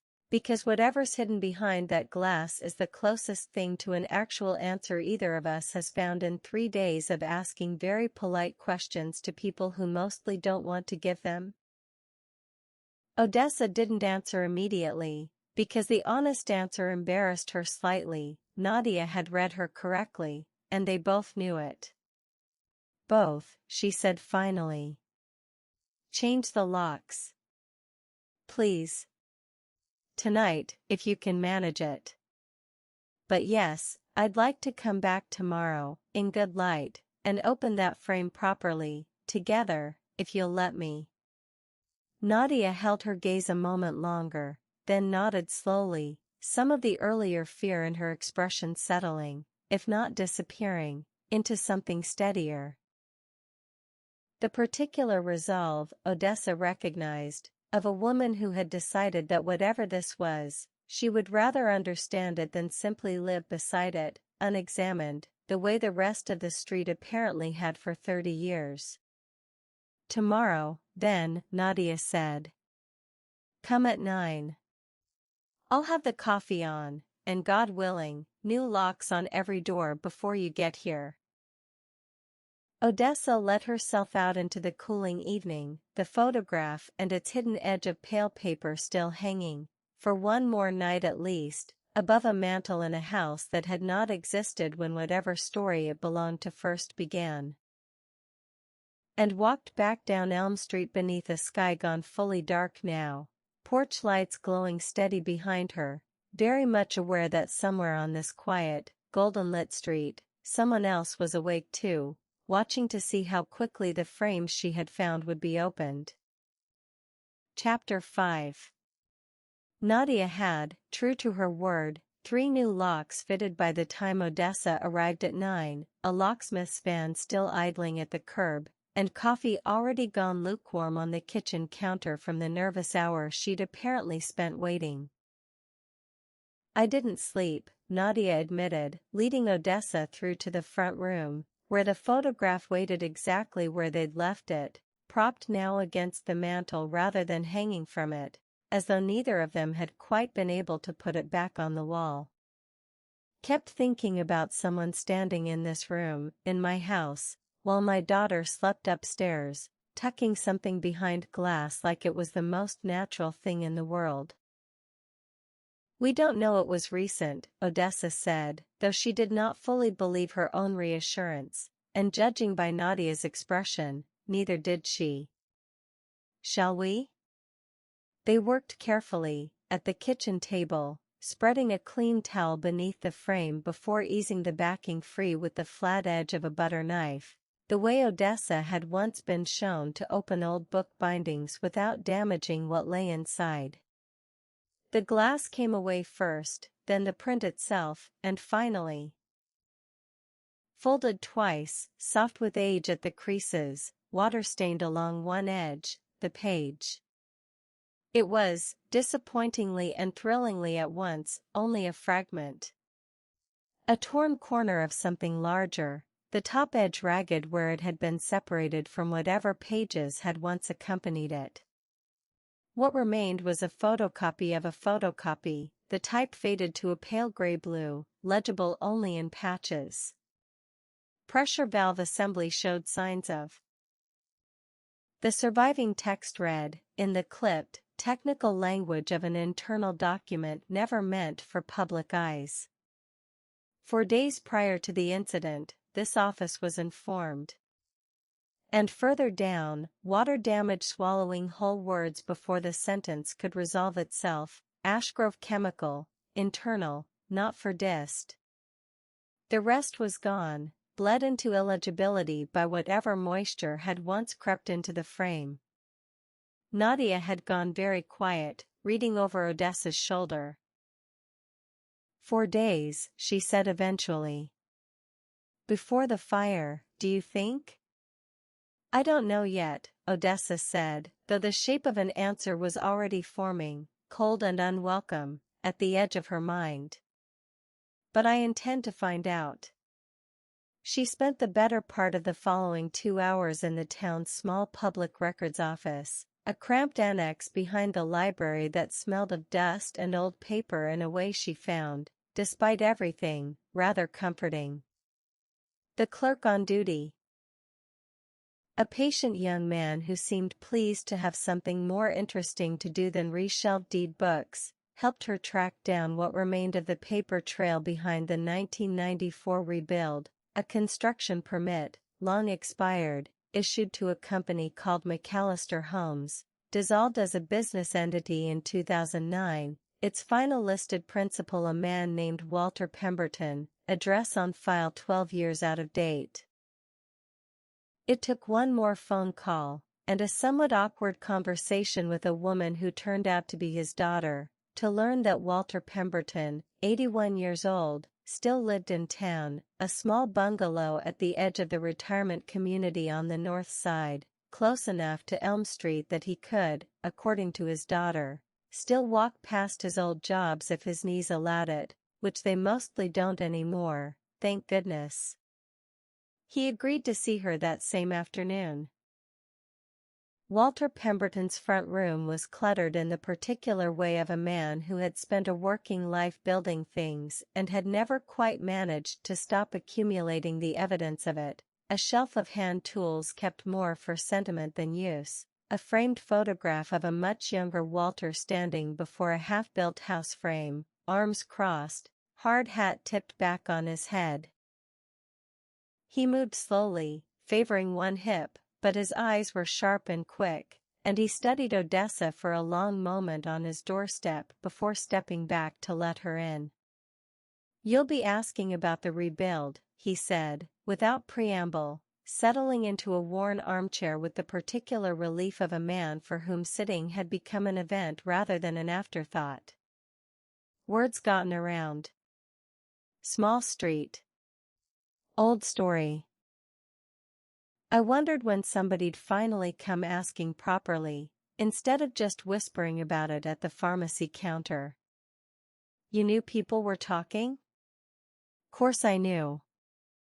This whole town's been talking about that street, one way or another, for 31 years. Just usually not to my face. He gestured toward the chair across from him, an invitation Odessa accepted gratefully, notebook already open on her knee. Go on, then.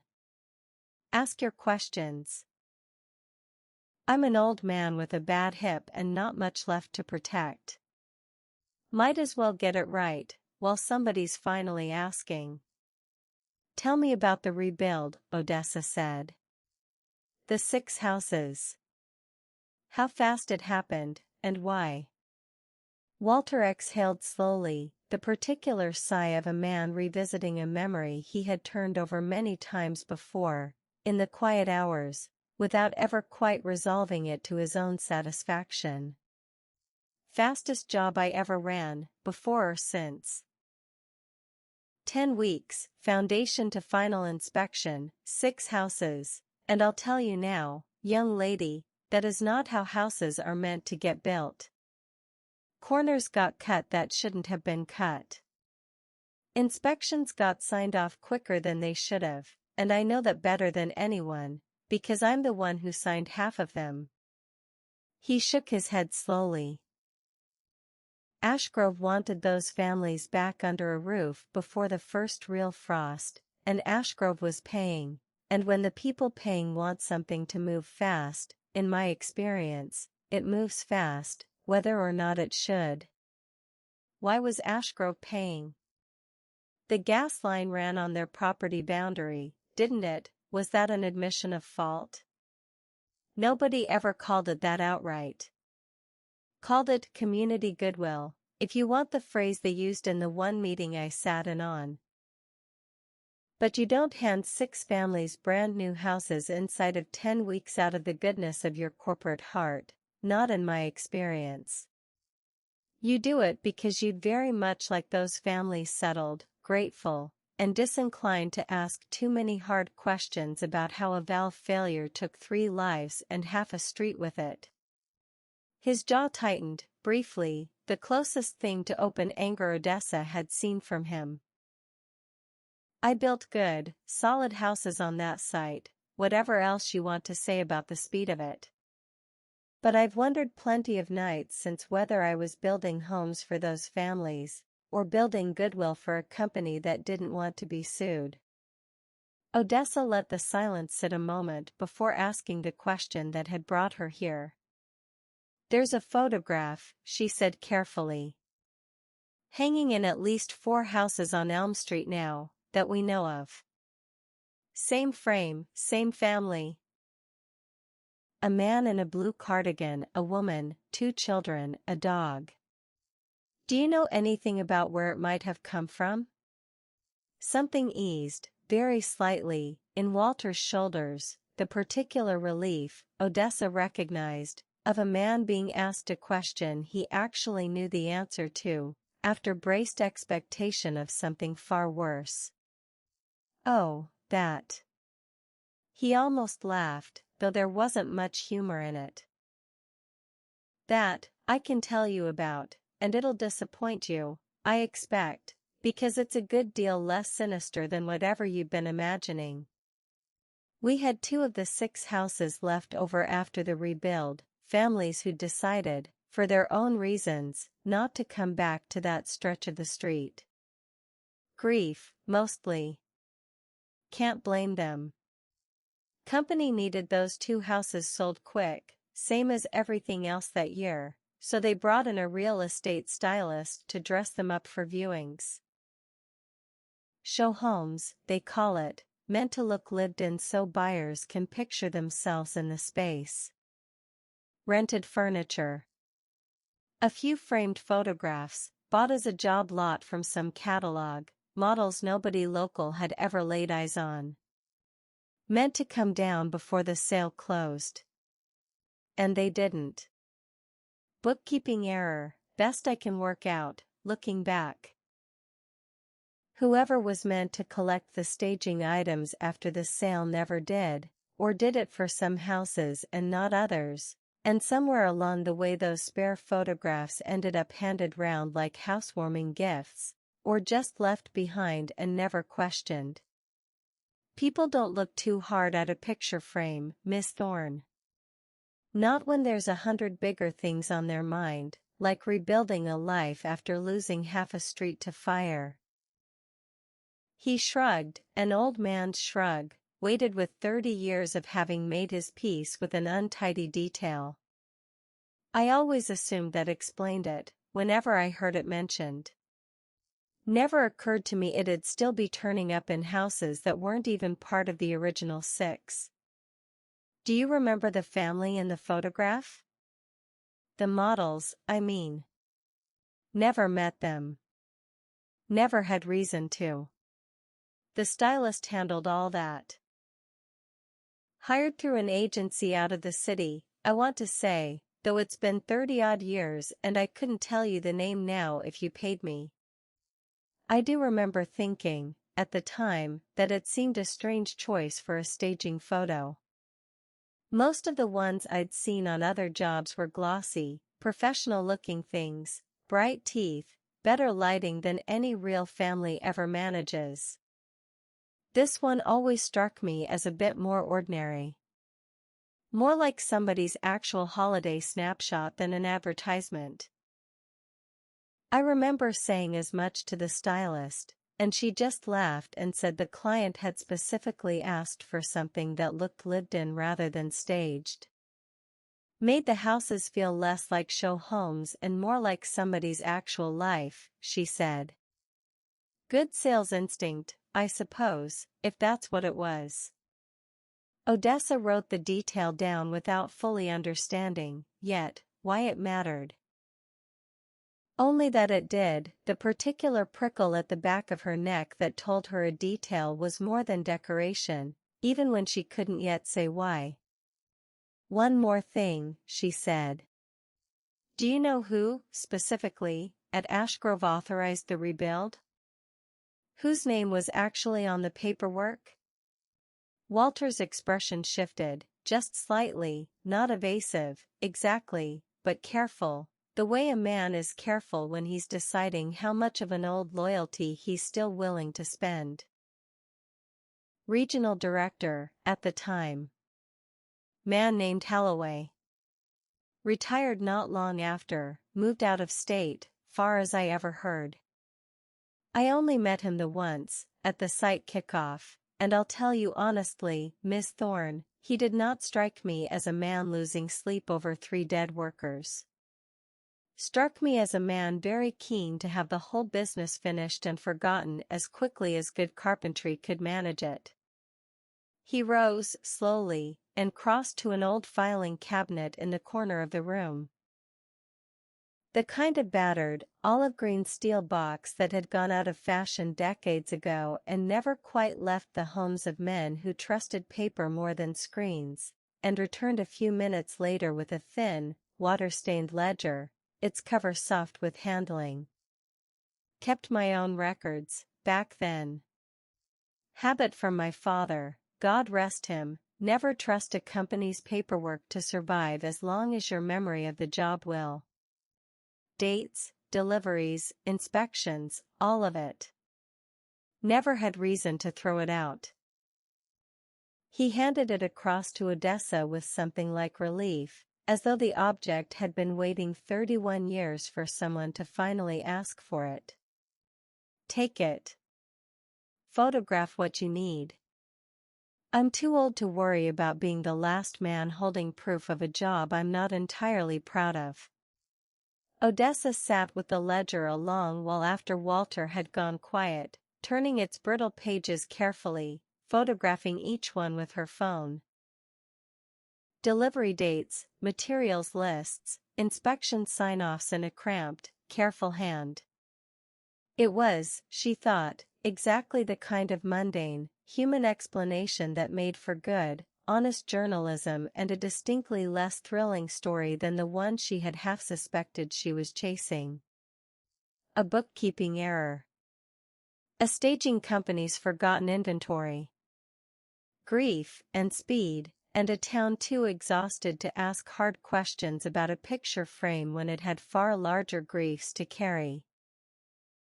She felt, driving back toward Elm Street with the ledger photographed and Walter's account fresh in her notes, something dangerously close to relief, the sense of a case gently, undramatically resolving itself into something she could write with confidence and put to rest.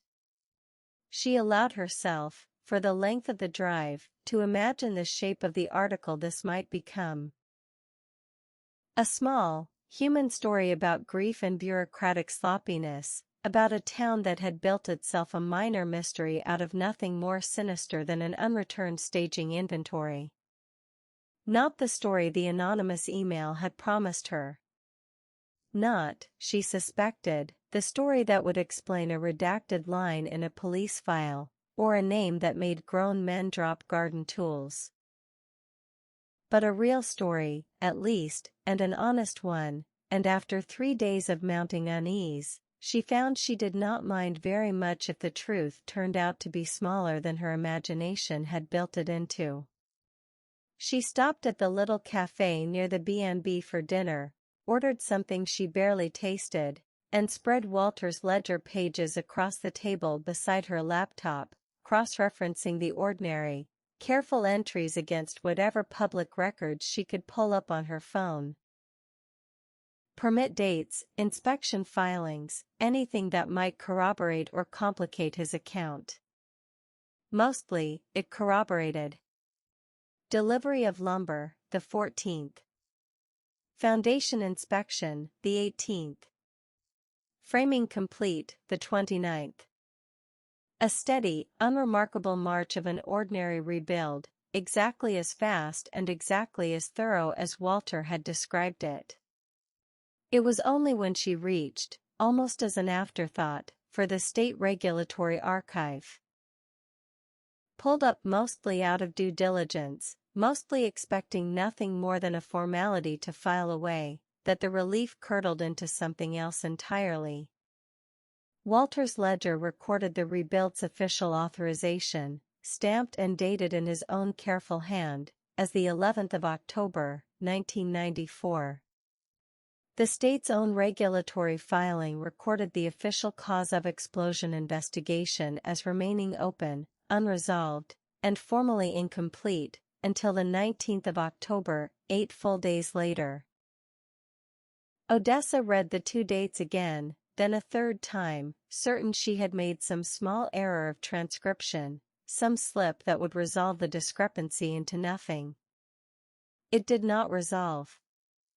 The rebuild, 6 houses, 10 weeks, a fast, comforting, entirely believable story of grief and goodwill, had been authorized, funded, and already underway, before Ashgrove Chemical's own investigators had officially finished determining what, exactly, had caused the fire in the first place. Which meant someone at Ashgrove had known the answer already. Had known it clearly enough, and been confident enough of what that answer would show, to start building 6 brand new houses over the evidence more than a week before the official record was ever permitted to catch up. Odessa sat very still at her small table, the cafe long since emptied around her, the ledger's careful pages spread beside a laptop screen glowing with a regulatory filing 31 years old, and felt the last of her earlier relief drain away entirely, replaced by something colder and more precise. Walter Pemberton had told her the truth, she was almost certain of that, every warm, guilty, unhurried word of it. But the truth he'd been told, 31 years ago, by the company paying his invoices, had never been the whole of it. He had built 6 good, honest houses on a foundation of a lie he hadn't known he was standing on, and he had spent 3 decades believing his only sin was cutting a few corners on the timeline. The real sin, she was beginning to understand, had been committed above his head entirely, by a man named Holloway who had wanted a fire's true cause buried under fresh brick and new paint before anyone official had the chance to write it down.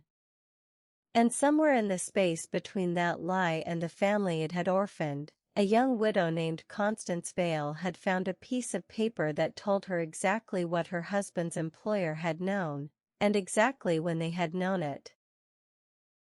4 days before the valve gave way, 4 days before Micah Vale walked into work for the last time. Odessa closed the laptop slowly, aware of her own pulse loud in the quiet cafe, and understood, with a clarity that felt less like deduction now and more like inevitability, that she was no longer chasing a story about a strange photograph. She was chasing the reason a woman had disappeared. Chapter 6. The walk back from Nadia's house that morning had done nothing to settle her nerves. She had spent the afternoon trying, without much success, to focus on other threads of the story, a call to the state archive to confirm the regulatory timeline she'd found the night before, a fruitless attempt to track down anyone still living who had worked at Ashgrove Chemical in 1994. But the torn page kept intruding on every other thought, its water-stained corners and half-legible lines circling back no matter how firmly she tried to set it aside. By evening she had given up pretending she could think about anything else. She could not sleep, and so, a little after 11, Odessa gave up trying, switched on every lamp in her small room at the bed and breakfast, and spread the photographed pages of the fragment across the desk exactly as she had at the cafe. Except this time, with nothing else competing for her attention, she looked at them properly. She had photographed the torn page from 3 angles at Nadia's kitchen table that morning, hurried, aware of Nadia hovering anxiously behind her and a toddler due to wake from her nap at any moment. She had not, she realized now, looked closely enough at the margins. She zoomed in slowly on her laptop screen, the water-damaged text swimming into sharper focus as she adjusted the brightness, working her way patiently from the ragged torn edge at the top down toward the bottom of the page, where the water damage thinned and the print grew, very gradually, more legible. For days prior to the incident, this office was informed. She had read that line a dozen times already.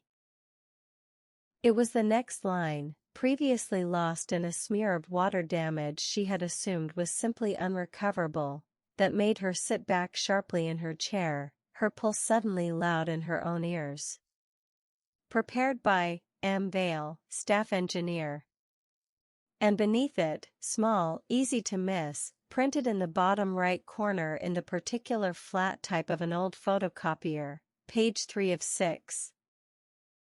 Odessa sat very still for a long moment, the cursor blinking uselessly on a document she had already read 100 times without truly seeing it, and let the 2 facts settle into her, one after the other, each heavier than the last.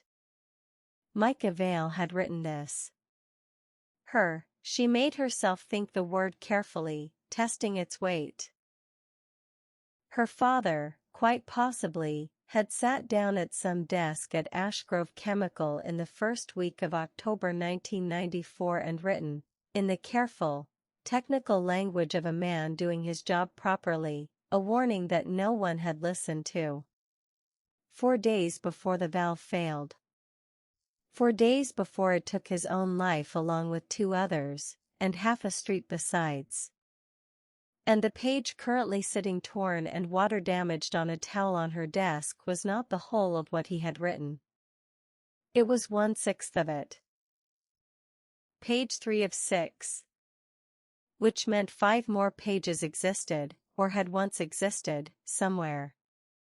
And if the pattern held, if whoever had hidden this fragment behind Nadia's photograph had done the same with the others, then somewhere on Elm Street, behind 5 more identical frames, in 5 more houses, the rest of Micah Vale's warning was waiting to be found.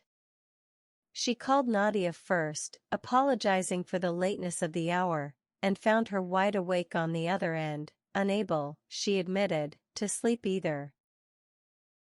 Odessa read her the newly recovered lines, and heard, in the silence that followed, the particular weight of someone absorbing a fact too large to respond to immediately. Page 3 of 6, Nadia said finally. So there's more. Somewhere. I think so. I think that's exactly what it means. Do you think the others, Thomas, Marguerite, Marcus, do you think their frames have pages too? It was, Odessa realized, precisely the question she needed answered before she could sleep at all that night, and it was not a question that could wait politely for morning. There's something else, Nadia added, before Odessa could ring off. I keep thinking about what that forum post said. The deleted one, I don't think this is finished. Whoever wrote that, 3 years ago, already knew there was more than one photograph, more than one hidden page. Which means whoever's behind this has been at it a lot longer than we've been paying attention. Or the person who wrote it wasn't guessing, Odessa said slowly, the thought only fully forming as she said it aloud. Maybe they'd found their own page. Maybe there's someone out there right now who's been carrying a piece of this for years, waiting for someone else to start asking the right questions. Neither of them had an answer for that, and after a moment Nadia simply wished her luck, voice tight with the particular exhaustion of a mother trying to sound calm for her own sake as much as anyone else's, and the line went quiet. Thomas Ordway answered his door in a dressing gown, understandably startled to find a journalist on his porch at midnight, the porch light throwing a harsh, unflattering glow across a face still creased with sleep. Somewhere behind him, deep in the dark house, a clock ticked with the particular loudness that clocks only seem to achieve in the small hours, and a kettle, recently used, still ticked faintly as it cooled on the stove. "Do you have any idea what time it is?" he said, not unkindly, more in the manner of a man confirming a fact he already suspected. "I do, and I'm sorry.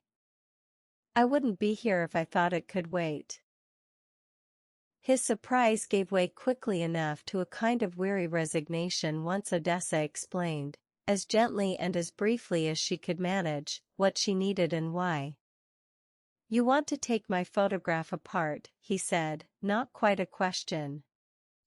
"I want to look behind it. Carefully. I'll put it back exactly as it was, I promise you that." He studied her for a long moment on the doorstep, the porch light throwing deep shadows across a face that had gone, in the space of a few sentences, from mild irritation to something more careful. "You found something in one of the others, didn't you?" he said. "That's why you're here at this hour." "I did." He led her in without further argument, pulling the dressing gown tighter around himself against the cold that had followed her in from the porch, and led her through a hallway lined with photographs that were, Odessa noted with some relief, entirely and unremarkably his own, grandchildren at various ages, a wedding portrait gone slightly yellow, none of them the blue cardigan or the tipped head or the dog forever out of focus. The frame came apart the same way Nadia's had.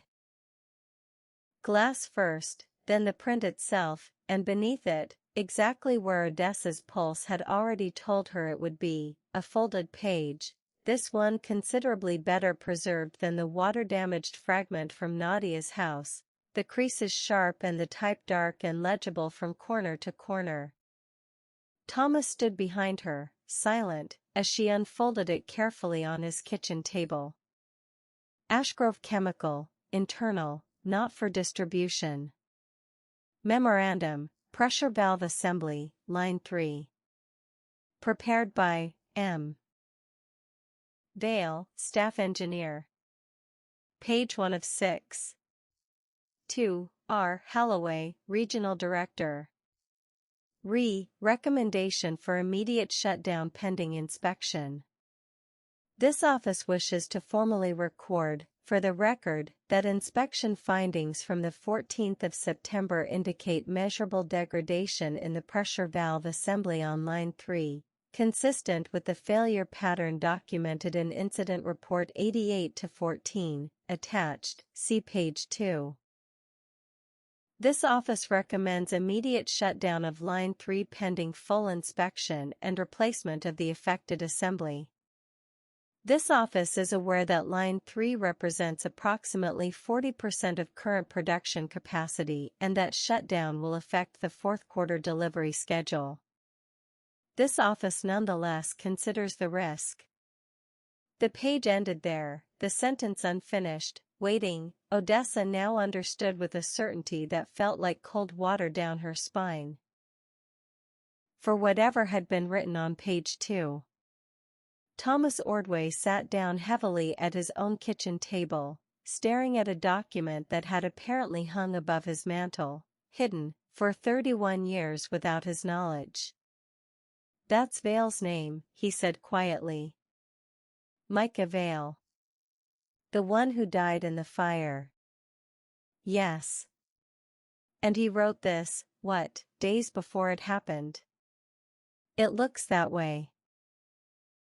Odessa's voice was steadier than she felt, the particular professional calm she had trained into herself over 15 years now stretched thinner than it had ever been asked to stretch before.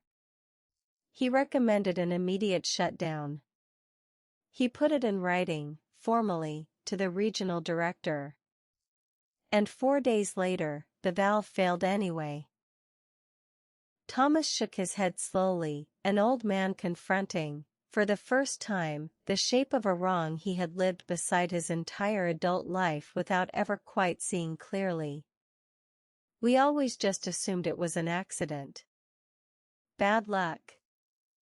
Old equipment nobody'd gotten round to fixing." His voice had gone rough. "Nobody ever told us somebody knew. Nobody ever told us somebody wrote it down and somebody else decided the numbers mattered more." They sat together a while in the quiet kitchen, the two recovered pages side by side on the table between them, page 1, clean and damning, and page 3, torn and water-stained but unmistakably part of the same document, and Odessa found herself doing the arithmetic that had been circling at the edge of her mind since the moment she'd first seen the page number in Nadia's fragment. He'd have been, what, 31, when he wrote this? Thomas said eventually, still staring at the page as though it might rearrange itself into something less damning if he looked at it long enough. "Young man. Family man. Doing his job properly, by the look of it, and getting nothing for his trouble but a fire that took him and 2 others with him." He shook his head slowly. "I remember him a little, you know. Not well, we weren't close, different generations, different corners of the street. But I remember him being the sort who said good morning to everyone, even the old-timers who mostly just grunted back. Polite young man. Serious about his work." He looked up at Odessa then, something searching in his expression. "You said his wife went missing a few weeks after. Constance, was it?" "That's right." "Strikes me now," Thomas said slowly, "that a woman clearing out her dead husband's things might have found exactly the kind of paper you're holding in your hand right now. And strikes me, too, that a woman who found something like that might have gone to the wrong person asking questions about it, and gotten an answer she wasn't prepared for." Odessa did not trust herself to respond to that immediately. It was, almost precisely, the shape of the theory that had been assembling itself in the back of her own mind for the better part of a day, and hearing it spoken aloud by a near stranger, in a kitchen at nearly 1 in the morning, made it feel suddenly, uncomfortably concrete. 6 pages. 2 recovered so far, from 2 houses. Which meant 4 more remained unaccounted for. Somewhere on this street, hidden behind identical frames, in houses whose owners had no idea what they were quietly protecting. "Marguerite Whitlock," she said, half to herself. "And Marcus Dean. If the pattern holds." "You think all 6 original houses have a page each," Thomas finished for her. "I think it's possible. But Nadia's house isn't one of the original 6. It's 5 years old. Which means either the pattern is more complicated than a simple one-house one-page arrangement, or..." She stopped, the thought arriving fully formed and unwelcome. "Or someone has been actively managing this. Moving pages. Adding new ones, into new houses, as circumstances changed." Which would mean this isn't a 31-year-old artifact I'm uncovering. It's an ongoing project. Ongoing, and recent, and deliberate. It was nearly 2 a.m. by the time she left Thomas Ordway's house. Both were covered pages photographed from every angle, the originals returned carefully to their frames at his insistence. If somebody's watching this street closely enough to know what's hidden where, I'd rather not be the house where it's suddenly missing.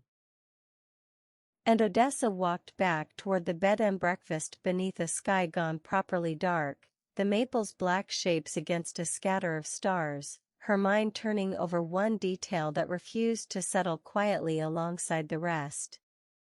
There was a version of this story, she made herself consider carefully, in which Micah Vale had not died in that explosion at all.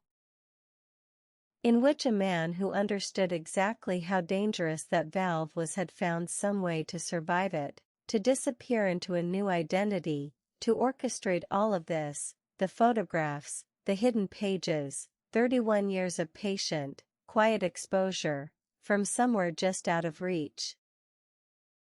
It was, she had to admit, a tidy theory, the kind true crime forums built entire mythologies around. And for a few unsettled minutes, walking alone beneath a black and starless stretch of sky between streetlights, she let herself entertain it fully, turning it over the way she turned over every theory before discarding it, testing its weight against what she actually knew rather than what would make the better story. It did not hold.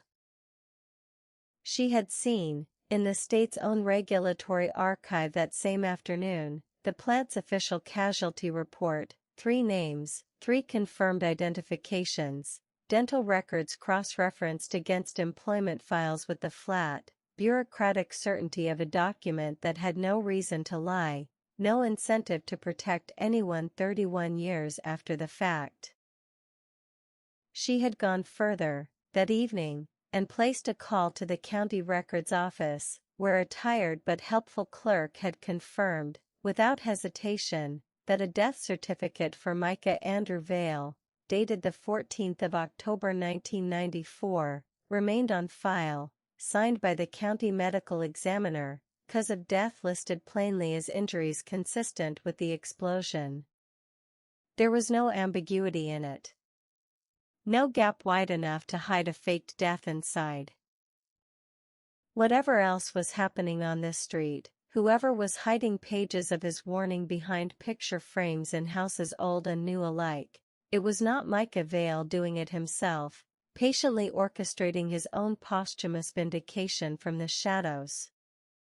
Which left the harder, colder question standing exactly where it had been all along, unanswered and now considerably more urgent, if not him, then who had spent 3 decades protecting this particular truth. Carefully, patiently, one hidden page at a time, and why now, after 31 years of silence, had that protection begun, quite deliberately, to unravel itself? She let herself into her room a little after 2, exhausted in the particular way that came from adrenaline rather than rest, and sat a long while at the small desk with both recovered pages glowing on her laptop screen, side by side. Page 1 of 6. Page 3 of 6. 4 pages remained unaccounted for.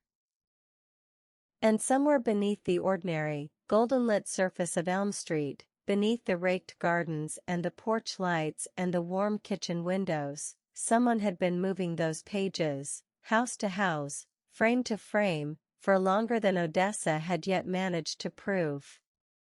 She thought of Judith Harrow's silent, curtained house at the top of the street, the beautiful garden, the roses still holding their color long past the point when anything else on Elm Street had begun to fade. She thought of the low iron gate she had stood before 2 mornings earlier, hand resting on the cool metal latch, and of the deliberate, careful decision she had made to walk away rather than lift it. She was no longer certain that decision had been the right one. But she was certain, now, in a way she had not quite let herself be before, that whatever waited behind Judith Harrow's drawn curtains was not a coincidence adjacent to this story. It was very likely the center of it. She remembers everything, Marcus Dean had told her. She always has. Odessa closed the laptop, finally, sometime past 3, and lay awake a long while longer in the dark, no closer to sleep than she had been at 11, turning over a single unshakable certainty that had settled into her chest sometime in the last several hours and showed no sign of loosening its grip. Whatever this was, whoever was behind it, it was not finished. And she was fairly certain, now, that it had never been about a missing woman at all. It had been, from the very beginning, about a message someone had spent 31 years trying very carefully to send. Chapter 7. She had not slept, not really, and the walk to the substation in the gray, uncertain light of early morning had done little to settle the churn of the previous night. 6 pages, a dead man's name attached to a warning no one had heeded, and somewhere beneath the ordinary rhythm of a street just beginning to wake, a paperboy's bicycle ticking past, a dog let out for its first run of the day, lights coming on behind kitchen curtains one by one. The growing, unshakable certainty that everyone she had spoken to so far had been circling the same name without quite saying it outright. She was at the substation before it opened, waiting on the front step with 2 coffees going cold in a cardboard tray and both recovered pages printed out, clean and undeniable, in a folder tucked under her arm. Fenwick arrived a little after 7, keys in hand, and stopped dead on the sidewalk at the sight of her. "You look like you haven't slept," the sheriff said, which was, Odessa reflected, not an unreasonable observation. "I haven't. Not properly. Not since I found these." She held up the folder. "I think it's time we had a real conversation, Sheriff. Off the record, if you like. But a real one."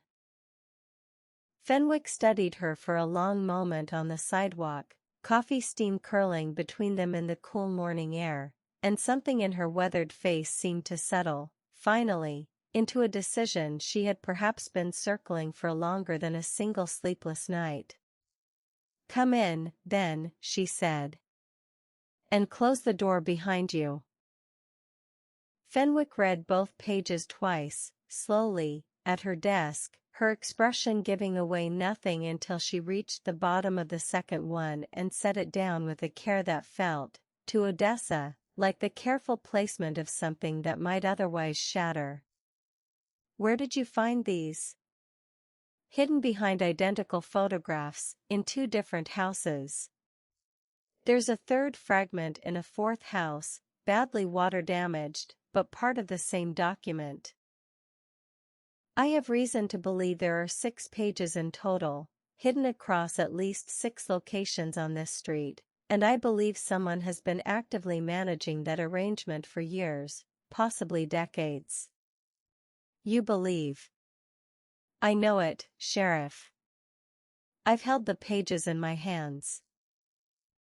Fenwick was quiet for a long moment, her fingers resting lightly on the edge of the desk, and when she finally spoke, her voice had lost the careful, professional flatness she had maintained throughout their first conversation. "You should know what you're holding," she said. "This is the document that got a widow killed." Odessa went very still. "Constance Vale is dead?" "I don't know that. I've never known that, not for certain, not in 31 years, and that not knowing has cost me more sleep than I'd ever admit to a stranger with a notebook." Fenwick rubbed a hand across her face, suddenly looking every one of her 58 years and several more besides.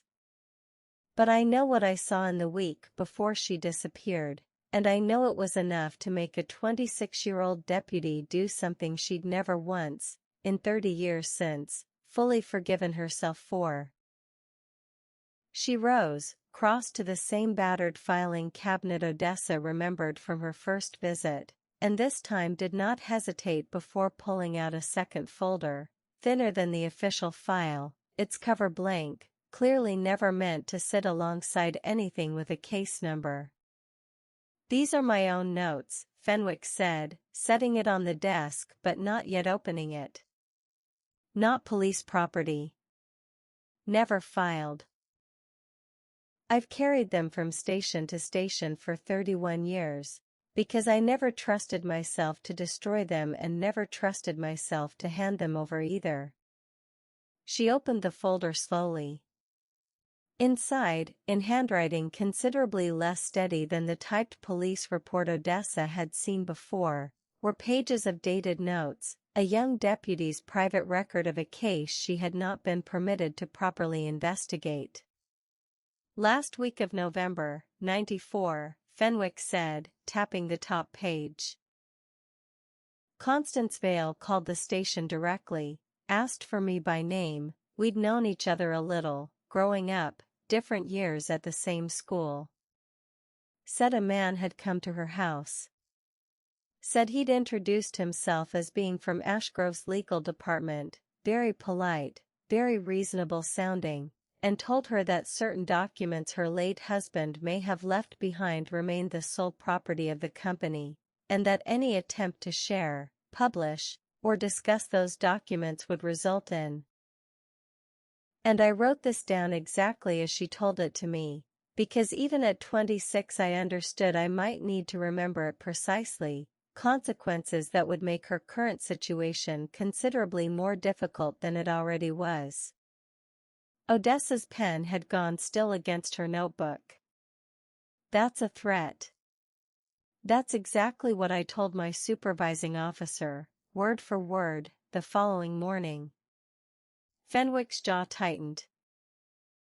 "And I was told, in language a good deal less polite than what the Ashgrove man had apparently used, that a grieving widow's word against a major regional employer wasn't the sort of thing this department had any appetite for chasing, and that I would do well to remember whose taxes kept this station's lights on."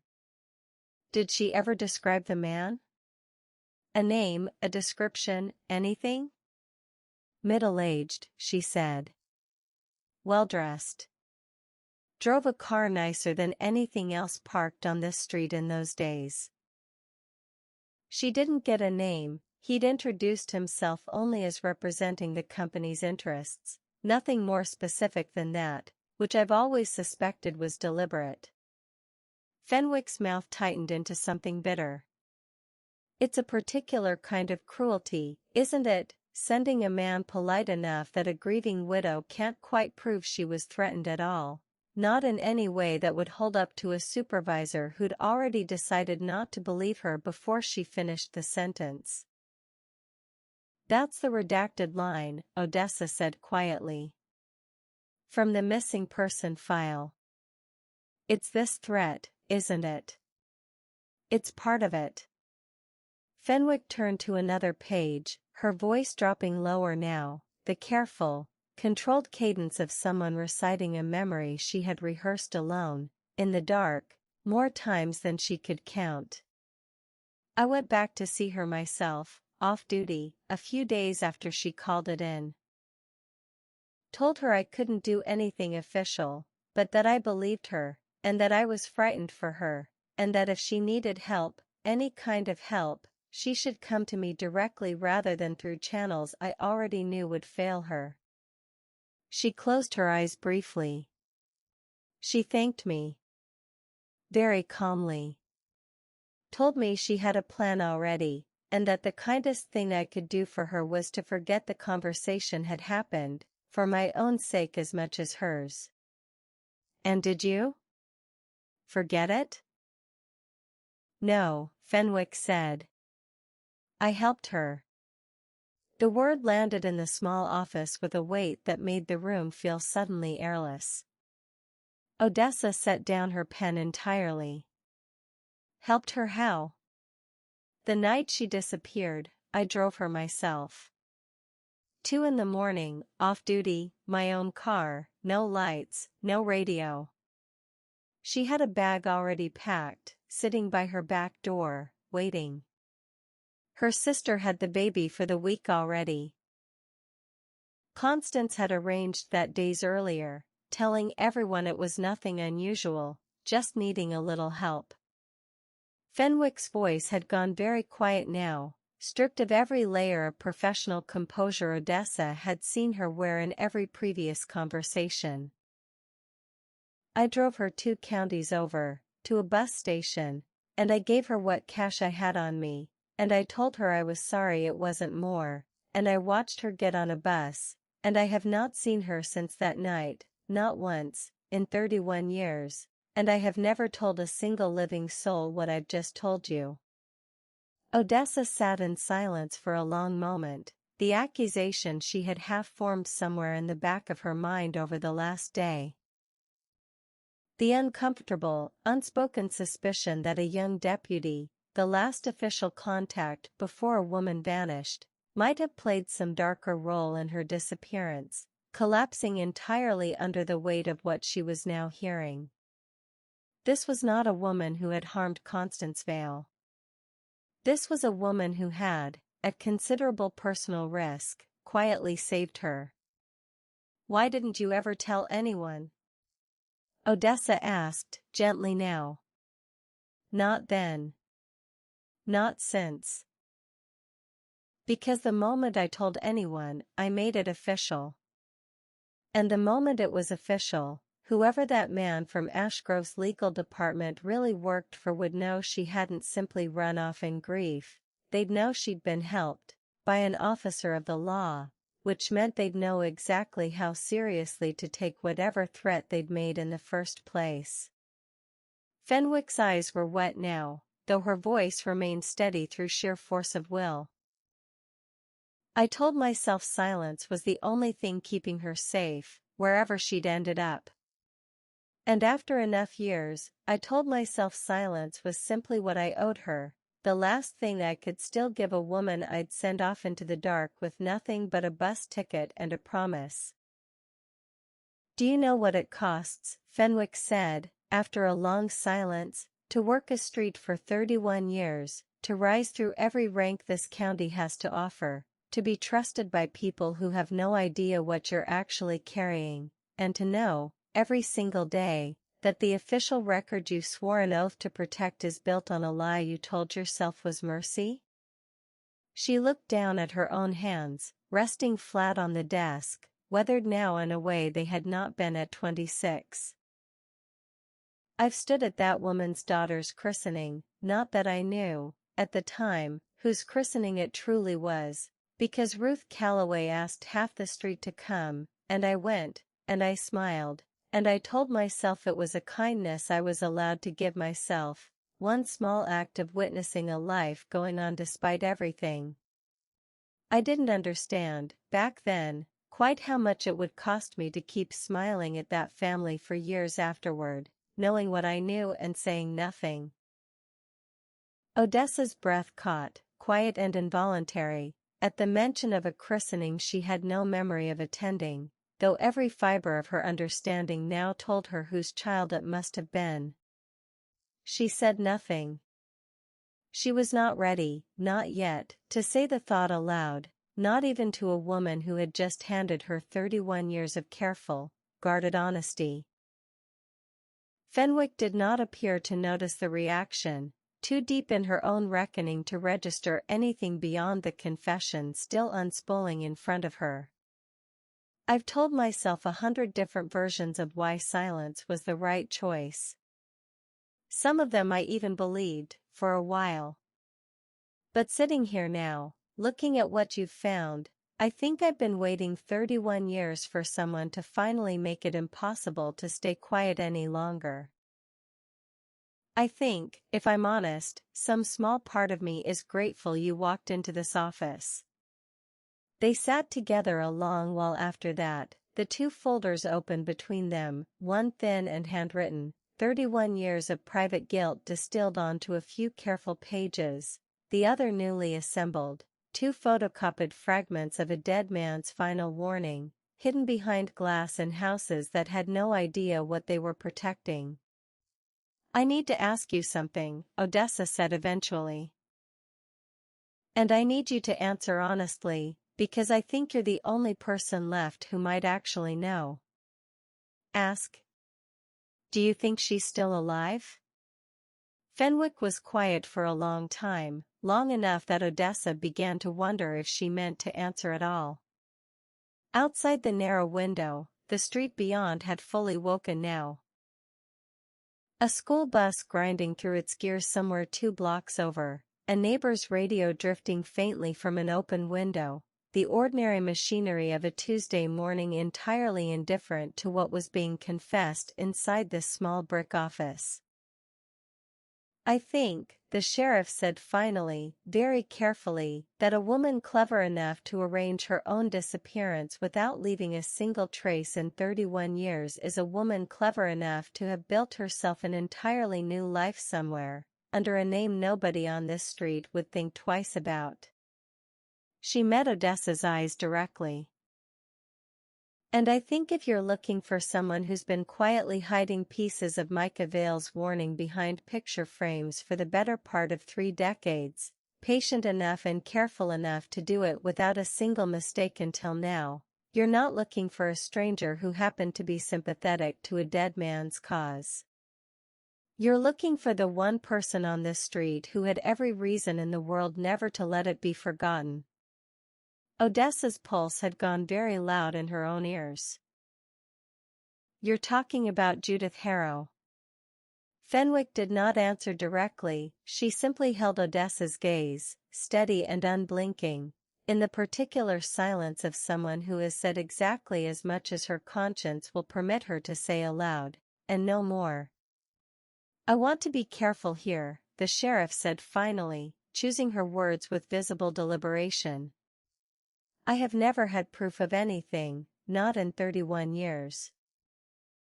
I've had instinct, and I've had a handful of small, strange details that never quite added up the way they should have. A woman who arrived on this street the year after Constance vanished, with no family anyone could ever properly trace, who nonetheless seemed to know this neighborhood's rhythms as though she'd lived here her whole life.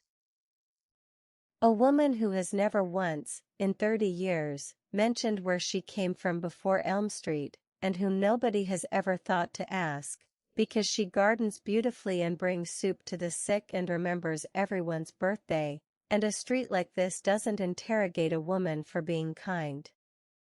Fenwick shook her head slowly. "I've had my suspicions. I've never let myself follow them all the way to where they lead, because following them meant admitting what I might have to do about it. And now? Now you've put a dead man's warning in my hands, split into 6 pieces and hidden in 6 frames, and you've told me someone's still moving those pieces around this street as recently as 5 years ago." Fenwick's voice had steadied again, the careful composure of a woman who had made her decision and did not intend to revisit it. "I don't think that's a stranger's project, Miss Thorne. I think that's the work of someone who has spent 31 years unable to let this town fully forget what it cost her to survive it." She rose from her desk, closing both folders with a finality that made clear the conversation, at least for today, had reached its end. "You've already stood at her gate once," she said instead. "I heard about that, same as I hear most things on this street, eventually. I'd imagine you turned away that morning because some part of you already suspected what you'd find if you lifted that latch, and you weren't ready yet to know it for certain." Odessa gathered her folder slowly, aware of her own hands trembling slightly as she did, and paused at the door. "If I'm right about who she is," she said, "what happens to you? To this department, to the file that's sat closed for 31 years? Fenwick's answering smile was thin, and tired, and entirely without self-pity. "I stopped worrying about what happens to me somewhere around page 1 of what you just showed me, Miss Thorne. I'd rather carry whatever comes next honestly than carry one more year of what I've already been carrying in silence. She held the door open. I think you're ready now. I'd go back to that gate. And this time I'd lift the latch. Chapter 8. She had left Fenwick's office that morning with the sheriff's final words still echoing, I'd go back to that gate, and this time, I'd lift the latch, and had walked most of the length of Elm Street twice over, unable to make herself climb the hill toward Judith Harrow's house just yet, aware that whatever waited behind that door deserved to be approached with more certainty than she currently possessed. Instead, she had spent the middle hours of the day chasing the one thread that still felt safely within her control, the strongbox Desmond Cray had mentioned, almost in passing, on her first visit to his shop, sealed and unopened for 15 years. The bell over the door at Cray's rang out of step with itself, as it always did, when Odessa pushed inside a little after 4 that afternoon, the shop nearly empty save for an elderly customer weighing 2 brands of cough syrup with the gravity of a much larger decision. Desmond looked up from behind the counter, and something in his face told Odessa immediately that whatever careful boundary he had maintained during their first conversation had already begun, in the days since, to wear thin. "You found something," he said, before she'd said a word. "I can see it on you." "I have. And I think it involves your father." He did not ask her to leave, which she had half expected. Instead, he glanced toward the elderly customer, waited with visible impatience until the cough syrup decision had finally been made and the till closed on the sale, and then flipped the shop sign to closed with a decisiveness that suggested he had been waiting, in some quiet corner of himself, for exactly this conversation to arrive. "Back room," he said. "Better we talk there." The back room of Cray's pharmacy was smaller than Odessa expected, crowded with inventory boxes and a single overhead bulb that buzzed faintly, and against the far wall, half hidden beneath a dust sheet that had clearly not been disturbed in years, sat a squat olive-green filing cabinet stranger cousin, a genuine strongbox, riveted steel, a combination dial gone stiff with disuse. "My father's," Desmond said, before she could ask. "Left it to me when he passed, along with the shop. Never told me the combination. Never told me what was inside, either, just said, near the end, that some things were better left shut, and that I'd understand why if I ever had cause to open it." He rubbed a hand across his jaw, the gesture of a man who had rehearsed avoiding this exact moment for a very long time. "I've moved that thing 4 times in 15 years and never once tried a single number." "Your father worked at Ashgrove Chemical," Odessa said gently. "In the records office." "In 1994. Desmond's shoulders dropped, some last resistance finally giving way. "How did you find that out?" "Public employment filings. It wasn't hard, once I knew to look." She kept her voice careful, deliberately gentle. "I'm not here to accuse him of anything, Desmond. I'm here because I think he may have known something important, and I think whatever's in that box might help explain 31 years of silence on this street, his, and a lot of other people's besides." Desmond stood looking at the box for a long moment, arms crossed, the shop's ordinary afternoon quiet pressing in around them, the faint hum of the drinks cooler through the wall, a car passing slowly outside, the particular stillness of a man deciding whether 30 years of careful avoidance was still worth protecting. "My father wasn't a talker," he said eventually. "Not about anything that mattered, anyway. He'd tell you the weather, the football scores, whether the delivery truck was running late. Never once, in the whole of my childhood, did I hear him mention the plant, or the fire, or anything from that autumn, and I learned early enough not to ask, because asking made something close over in his face that I didn't have a name for until I was much older and finally understood it was shame. He exhaled slowly. I think some part of me has known, for 15 years, that whatever's in this box is the reason for that closed-over look. I think I've just never been brave enough to actually confirm it. It took the better part of an hour, a call to a locksmith 2 towns over who specialized in exactly this kind of antique steel, and considerably more of Desmond's composure than he seemed prepared to spend, before the strong box finally gave up its lock with a heavy, reluctant click. Inside, carefully stacked and yellowed with age, were files, dozens of them, some typed, some handwritten, all bearing the same letterhead Odessa now recognized instantly, the same corporate seal she had seen reproduced, faded and water-damaged, at the top of Micah Vale's own memo. Ashgrove Chemical, Records Office, Internal. Odessa lifted the first file from the top of the stack, hands careful, aware of Desmond watching over her shoulder with the particular tension of a man bracing for a blow he could not yet see the shape of. Inside were inspection logs, dated across a span of several years leading up to 1994, routine entries, mostly, the ordinary paper trail of a working chemical plant, until she reached a cluster of pages near the back, their language noticeably more urgent than the rest. Line 3 pressure valve assembly flagged for replacement, third quarter 1993. Deferred pending budget review, Q4 1993. Deferred pending budget review, Q1 1994. Deferred pending budget review, Q2 1994. For separate deferrals, each signed off by the same set of initials, each one pushing further and further past whatever safe window the original flag had intended.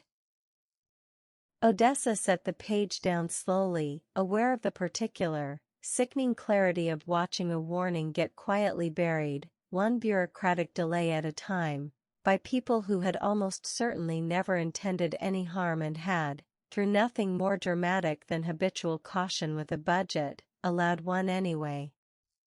She thought of Micah Vale's memo, written weeks before the explosion, urgent and specific and entirely, tragically correct.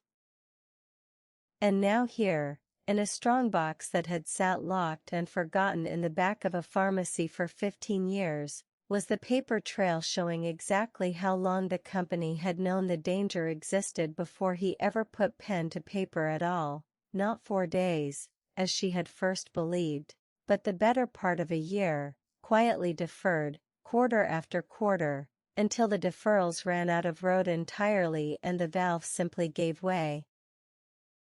"There's more here than just what killed him," she said quietly, almost to herself. "This isn't a story about one warning that got ignored 4 days too late. This is a story about a company that knew for the better part of a year and kept choosing the budget over the fix, right up until it couldn't anymore." Desmond lifted the next file with hands that were not entirely steady, and beneath it, tucked separately from the rest, an envelope with his own name written across the front in a shaking, elderly hand. "That's his," Desmond said quietly. "That's my father's writing." The letter inside was short, dated some 11 years earlier, close to the end of his father's life, and Odessa read it once over Desmond's shoulder before stepping back to let him absorb it properly, alone, in whatever way he needed to. "Son, if you're reading this, I expect I'm gone, and I expect you've finally found the courage, or the reason, to open what I never could bring myself to hand you directly. I worked the records office at Ashgrove for 6 years, good honest work, until the autumn of 1994, when I was told, not asked, told, to remove certain files from the active record before state inspectors arrived to review the plant's safety history. I did as I was told. I have spent every year since telling myself I had no real choice, a young family to feed, a mortgage I couldn't have covered on principal alone. I do not ask your forgiveness. I only ask that you know the truth of it, and do with these files whatever your own conscience decides is right, because mine was never strong enough to decide for you. Desmond set the letter down slowly, his eyes bright and unblinking, and for a long moment neither of them spoke. I always assumed, he said finally, voice rough, that if there was ever a reason he kept this thing locked, it was because he'd done something. Actually done something. Not, he gestured helplessly at the letter. Not this. Not a frightened man with a mortgage doing what he was told and carrying the shame of it silently for the rest of his life. Desmond set the letter down slowly, his eyes bright and unblinking, and for a long moment neither of them spoke, the only sound in the small back room the faint, persistent buzz of the overhead bulb and, somewhere beyond the wall, the muffled bell of the shop door as a customer tried it and found it locked. I remember him at the kitchen table, Desmond said eventually, his voice barely above a whisper, some nights, long after my mother had gone to bed, just sitting there in the dark with a single lamp on, not reading, not doing anything I could ever see a reason for. I used to think he was just a man who didn't sleep well. I never once imagined he was sitting there running the same calculation over and over. What he'd taken, what it had cost, whether there'd ever been a version of that autumn where he'd said no and kept his job and his family anyway. He looked up at Odessa, something raw and unguarded in his expression now. I wish I'd known. I wish I could have sat down at that table with him, just once, and told him I'd have forgiven him for it. I don't know why he thought I wouldn't. People carry shame strangely, Odessa said gently. Sometimes the not telling becomes its own kind of protection, not of the secret, exactly, but of the people they love, from having to carry any part of it alongside them. He wasn't the only one, Odessa said quietly, and found, as she said it, that she meant it entirely. That the shape of this street, 31 years on, was beginning to look less like a place harboring a single villain and more like a place that had asked ordinary, frightened people to carry an extraordinary weight, alone, in silence, for far longer than any of them should have had to. Walter Pemberton built 6 houses on a timeline he knew didn't add up, because he needed the work and didn't ask enough questions.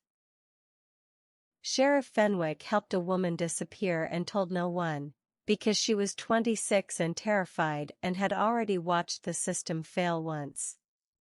Your father removed files because he had a family to feed and a supervisor who made it very clear what refusal would cost him. She looked at the stacked files, the small mountain of quietly complicit paper that had apparently been the actual mechanism of a company's 31-year silence. None of you built this. You just. None of you found a way to stop it. Is that meant to make it better? Desmond asked, though there was no real edge to the question, only a kind of exhausted searching. I don't know, Odessa admitted. I think it's meant to make it true, and I think true is usually the closest thing to better that a story like this ever offers anyone. She hesitated, then added, more gently, for what it's worth. A man who spends the rest of his life ashamed of one bad year isn't the same as a man who never felt the weight of it at all. Your father carried this, Desmond. Right up until the end, by the sound of that letter. That has to count for something. Desmond wiped his eyes with the back of one hand, an unpracticed, almost embarrassed gesture, and nodded slowly toward the files still sitting in the open strongbox. "Take whatever you need," he said. "All of it, if it helps. I've carried this box around for 15 years without the nerve to look inside it. I think I'd rather it finally meant something than sit gathering dust in the back of a pharmacy for another 15. It was nearly 6, the light outside gone long and amber through the shop's front window, by the time Odessa's phone buzzed with a message from Nadia, 3 texts in quick succession, the last one simply reading "Call me now." She said her goodbyes to Desmond quickly, promising to return the files carefully photographed within the day, and stepped out onto the sidewalk into the cooling evening air before dialing. The street around her had settled into its familiar early evening rhythm, porch lights warming one by one, the distant clatter of someone bringing in a bicycle for the night, the smell of wood smoke beginning to drift from a chimney somewhere further up the block. And for one brief, disorienting moment, the ordinary beauty of it all struck her as almost cruel, given everything she now carried in the files tucked under her arm. Nadia answered on the first ring, her voice tight with barely contained urgency. "I've been asking around," she said, without preamble. "Since yesterday, I couldn't just sit in my house waiting, not after what we found behind that frame. My daughter was at nursery this afternoon, and I had 2 free hours, and I decided I'd rather spend them doing something than sitting at home jumping at every creak in the floorboards." A short, humorless laugh. "I went to the garden center out on the highway, the one that sells frames and craft supplies alongside the plants, thought it was worth a shot since half this street shops there for one thing or another. Asked the owner, casual as I could manage, whether anyone bought picture frames in bulk recently. And she didn't even have to check her records, Odessa. Told me straight off there's a regular customer, comes in maybe twice a year, always pays cash, always buys the same thing, a dozen identical frames, small, gilt-edged, and a roll of wax paper alongside them. Twice in the past year alone, and going back further than that too, if the owner's memory can be trusted, though she couldn't put an exact number on how many years it's been happening." Odessa's pulse had gone very still, the particular stillness that came just before a fact she had already half known arrived, finally, in a shape she could no longer avoid. "Did she give you a name?" "She didn't need to," Nadia said. "She described her instead. Elderly woman, very polite, beautiful garden, always brings a little bouquet of roses for the counter staff as a thank you. Comes in on a Tuesday, always the same day of the week, like it's a standing appointment she's kept for years." A pause, and when Nadia spoke again, her voice had dropped almost to a whisper, as though saying the name too loudly might somehow undo the certainty of it. "Odessa, it's Judith. It's Judith Harrow."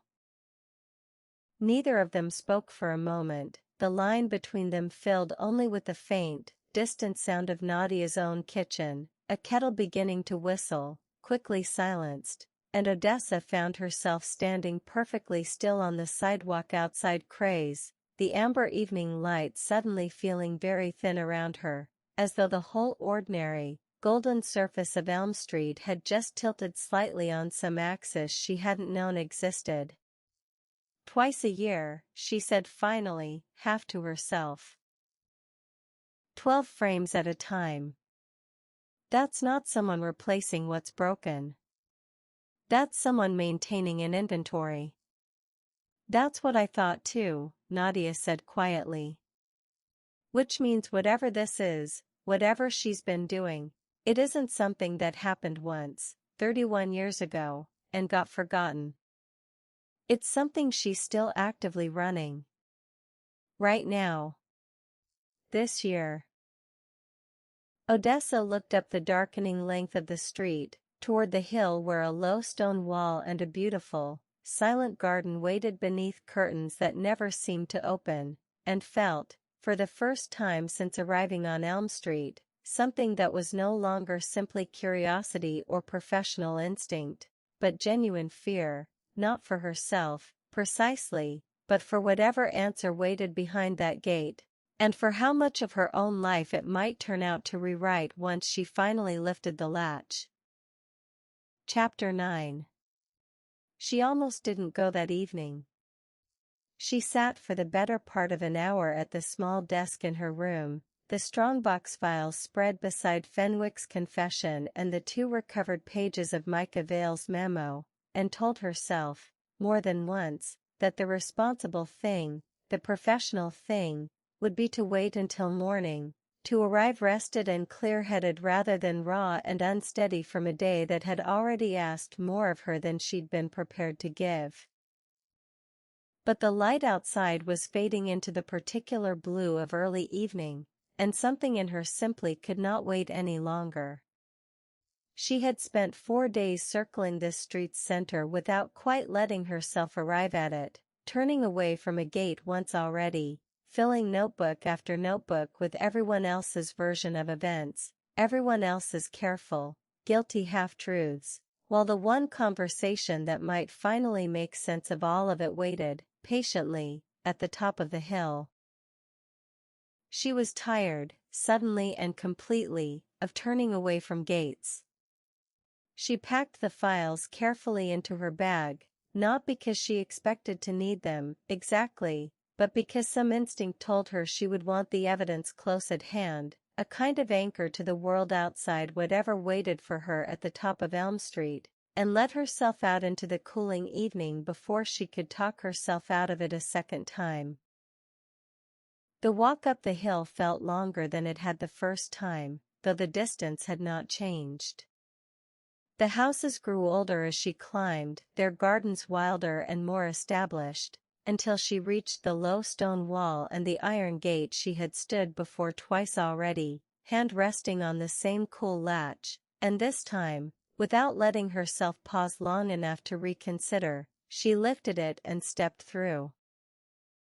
The garden beyond was even more beautiful up close than it had appeared from the road, late roses in deep, saturated color, herbs planted in careful, generous abundance along a winding brick path, a wooden bench positioned exactly where the last of the evening light would fall.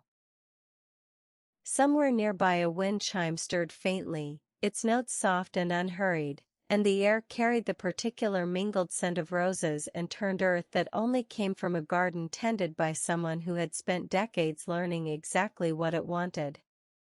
The house itself, up close, showed its age gently, original to the street, older than the 6 rebuilds down the hill, its windows warm now with lamplight where they had been dark and curtained on her first visit. The door opened before she reached it. Judith Harrow was smaller than Odessa had somehow expected, silver-haired and slight, dressed in a soft cardigan the color of the roses behind her, and for one disorienting moment Odessa found herself simply looking at an ordinary elderly woman, kind-faced, faintly amused, entirely unremarkable, rather than whatever shape her imagination had been quietly building over the last 4 days. There was something in the set of her eyes, though, some quality Odessa could not immediately name, that seemed to be studying her back with an attention far more careful than the moment strictly called for, the particular, searching look of someone committing a face to memory, though whether for the first time or simply once more, Odessa could not have said. "You've taken your time," Judith said, and there was no accusation in it, only a kind of weary, knowing warmth. "I saw you turn away from that gate the first morning. I've been expecting you back ever since. You knew I'd come. I hoped you would." Judith stepped back from the doorway, gesturing toward the garden bench rather than the house itself. "It's a lovely evening for it. Will you sit with me? I find some conversations go easier outdoors, where a person can look at the roses instead of at each other, when the looking gets to be too much.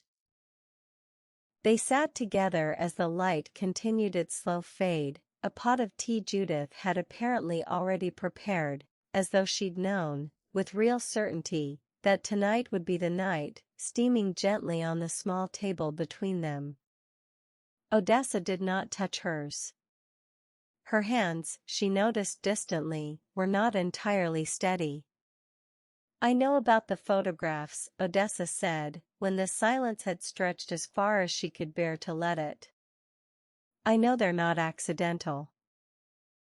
I know at least 3 of them are hiding pages of Micah Vale's warning memo, and I know someone's been maintaining that arrangement, buying frames, buying wax paper, twice a year, for longer than anyone at that garden center can properly remember. I know it's you." Judith did not flinch. She looked, instead, toward her roses, her expression unreadable in the gathering dusk. "Go on," she said quietly. "I know Sheriff Fenwick drove Constance Vale to a bus station 31 years ago and never saw her again. I know a man from Ashgrove's legal department threatened her in the week before she vanished. I know Desmond Cray's father was ordered to remove safety files from the record, and I know Ashgrove deferred the fix on that valve 4 separate times in the year before it finally failed." Odessa's voice had begun, despite every effort to keep it steady, to shake. "What I don't know, Judith, is why. Why now? Why you? What any of this has to do with a woman who's spent 30 years bringing soup to the sick and remembering everyone's birthday." Judith folded her hands in her lap, very deliberately, the gesture of a woman steadying herself before a step she had rehearsed many times in her own mind and never once actually taken. "How much do you already suspect?" she asked. "I'd rather not waste what's left of tonight's light making you say a thing out loud before you're ready to. But I think you already suspect a great deal more than you've let yourself say, and I think it would be kinder, to both of us, if I simply confirmed it rather than made you drag it out of me piece by piece." Odessa's throat had gone tight. "I think you're not who this street believes you are." "That's true, and also not quite the shape of it." Judith's voice was gentle, but there was something underneath it now, some current of long-held emotion finally beginning to surface. "Try again, if you can bear to. I think you already know the words. I think you've known them, in some quiet corner of yourself, since the moment Sheriff Fenwick told you about a widow with an infant daughter who vanished the same year your own life began without a mother in it." Odessa's eyes stung, suddenly and without warning. "You're Constance Vale." Something in Judith's face, carefully composed until that exact moment, finally, visibly gave way. "Yes," she said quietly. "I am. And I have been Judith Harrow for so long now that some days it is genuinely difficult to remember which name was ever truly mine to begin with." She reached for her own tea, if only to give her trembling hands something to hold. "May I show you something? Before we go any further. I think it might save us both a great deal of difficult explaining." She rose, moved into the house, and returned a few minutes later with a small wooden box, worn smooth at the corners with handling, and set it carefully on the table between them. It was, Odessa thought, exactly the kind of box a person kept for only the most essential things, not decorative, not sentimental in any performative way, simply worn soft by the particular attention of hands that had opened it, alone, more times than anyone else would ever know. Inside, when she opened it, were photographs, dozens of them, carefully preserved, spanning what looked like decades, arranged with obvious care rather than simple accumulation. Odessa caught glimpses as Judith sorted gently through them. A young woman on a school stage receiving some kind of award, a graduation gown, a byline clipped carefully from a newspaper, a photograph that could only have been taken from a considerable, careful distance, of Odessa herself, perhaps 5 years younger, laughing at something outside the offices of her old newspaper. A lifetime, watched from just beyond its edges, quietly collected and kept. And on top, closest to the lid, a single small print that made Odessa's breath catch entirely in her chest. An infant, no more than a few months old, wrapped in a blanket patterned with small yellow ducks, held in the arms of a young woman whose face was turned slightly away from the camera. Odessa had seen that blanket before. She had seen it in exactly one other place in her entire life. Folded, faded, kept for reasons Ruth had never fully explained, at the bottom of the very shoebox that held Odessa's own baby pictures, the ones that began, without explanation, at age 3. "Where did you get this?" Odessa said, her voice barely a whisper. "I've had it 31 years, Judith said quietly. "I've looked at it more nights than I could ever properly count." Odessa's hands, when she reached for the photograph, were shaking openly now. She turned it over, some instinct guiding her before her conscious mind had caught up, and found, on the back, a few lines of careful, looping handwriting, a date, the 6th of March, 1994, and beneath it, 3 words, "My girl, always." The handwriting stopped her cold. She had seen it before. Not in 31 years, not since she was a small child sorting curiously through Ruth's things while her aunt wasn't watching. But she had seen it, unmistakably, on the inside cover of a single birthday card Ruth had kept, year after year, in a drawer Odessa had not been permitted to open, signed simply from a friend of the family, the same looping, careful hand, the same particular slant to the letter G. "You're the friend," Odessa said, the words arriving before she had fully assembled the thought behind them. "The birthday cards. Every year. Ruth kept them in a drawer and never told me who they were from." Judith's composure, held so carefully through everything else, finally broke. Her eyes filled, and for a long moment she said nothing at all, simply looked at Odessa across the small table with an expression that held 31 years of something Odessa did not yet have a name for, not quite grief, not quite hope, something suspended painfully between the two. "I sent one every year," Judith said finally, her voice unsteady in a way it had not been throughout the entire conversation until now. "Every single year, on your birthday, through your aunt, because it was the only thread I ever allowed myself to keep hold of. I told myself it was harmless. I told myself a card with no return address couldn't possibly put you in danger, whatever else I'd had to give up to keep you safe."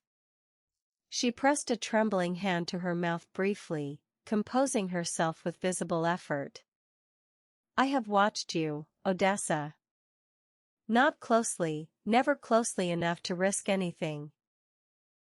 But I have followed your career, your bylines, every story you've ever published, for over 20 years, because it was the only way I ever let myself be your mother from this impossible distance I built for both our sakes."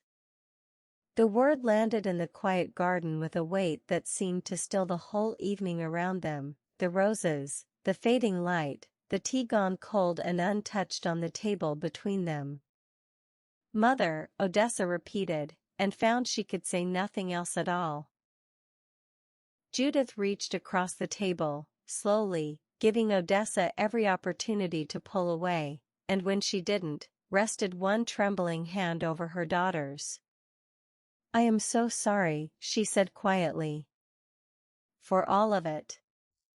For the distance, and the silence, and every birthday I couldn't be there for, And every year I let you believe I'd simply left you, because the alternative, the truth of why I really had to go, felt too dangerous to hand to a child who deserved, more than anything, to simply feel loved rather than caught up in something so much larger than either of us.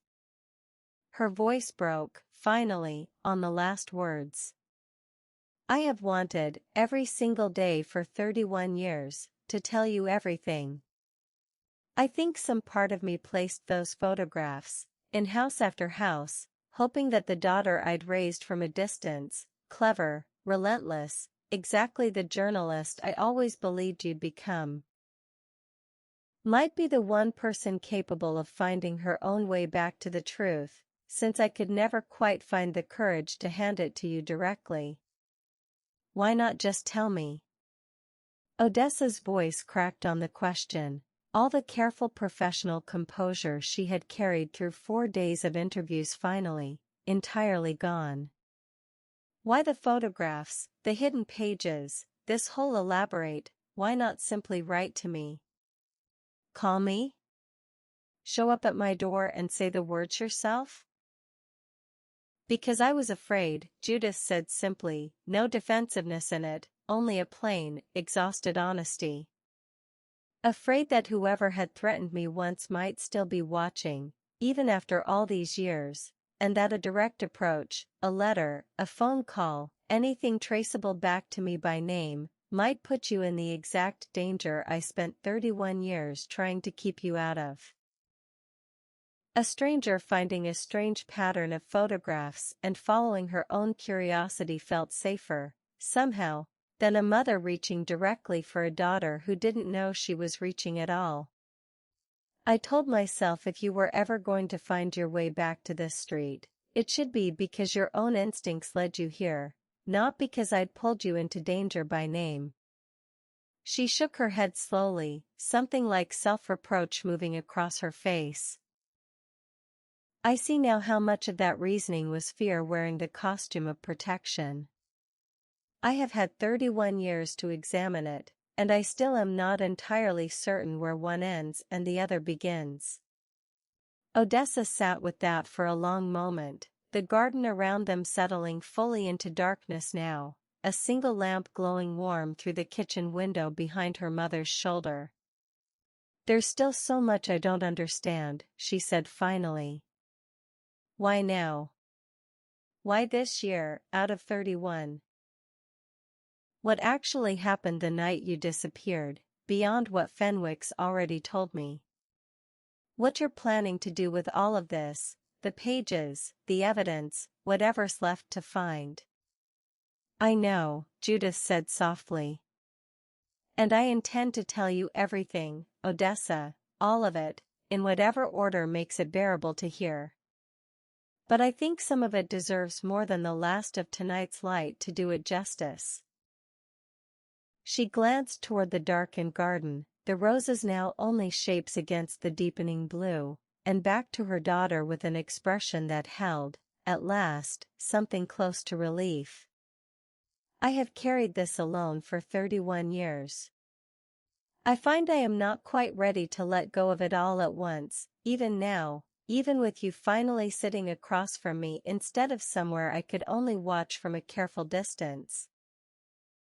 The last of the daylight slipped fully from the garden as she spoke, the roses fading to shadow, a single lamp glowing warm and steady through the kitchen window behind them. Sit down, Odessa, Judith said softly, gesturing to the bench Odessa had never actually left, her hand still resting gently over her daughter's. I should have told you this 31 years ago. Chapter 10. Odessa stayed the night in Judith's small guest room, unable to make herself return to the bed and breakfast, unwilling to put even a few streets' distance between herself and a conversation she had waited, without knowing it, her entire life to have. Neither of them slept much. They talked until well past midnight, the tea gone cold and forgotten between them, the garden settling into full darkness while a single lamp burned steady through the kitchen window. Judith told the rest of it slowly, in her own time, and Odessa found she did not have the heart to hurry her, even as 100 questions crowded at the back of her throat. "I found Micah's memo 3 weeks after the funeral," Judith said, her hands wrapped around a fresh cup neither of them would finish. "Going through his desk at the plant, they let widows collect personal effects, in those days, a small mercy amid everything else. It was filed where it shouldn't have been, tucked behind a stack of unrelated inspection reports, as though someone further up the chain had meant to bury it properly and simply run out of time before I came looking. I read it standing in that office, and I understood, all at once, that my husband had died for a company's quarterly numbers, and that the company knew it, and intended for no one else ever to know it too." "And the man who threatened you came 4 days after I began asking questions. Very polite. Very reasonable. I have never in my life been so frightened by someone's good manners." Judith's mouth tightened briefly at the memory. "I understood, that same evening, that I was not simply grieving anymore. I was in danger, and worse, I had an infant daughter who would be in danger alongside me the moment anyone decided I might actually go public with what I'd found." "So you left me with Ruth." "I left you with the one person on earth I trusted absolutely, and I told her everything, not the details, not names, but enough that she understood the shape of what she was protecting, and why."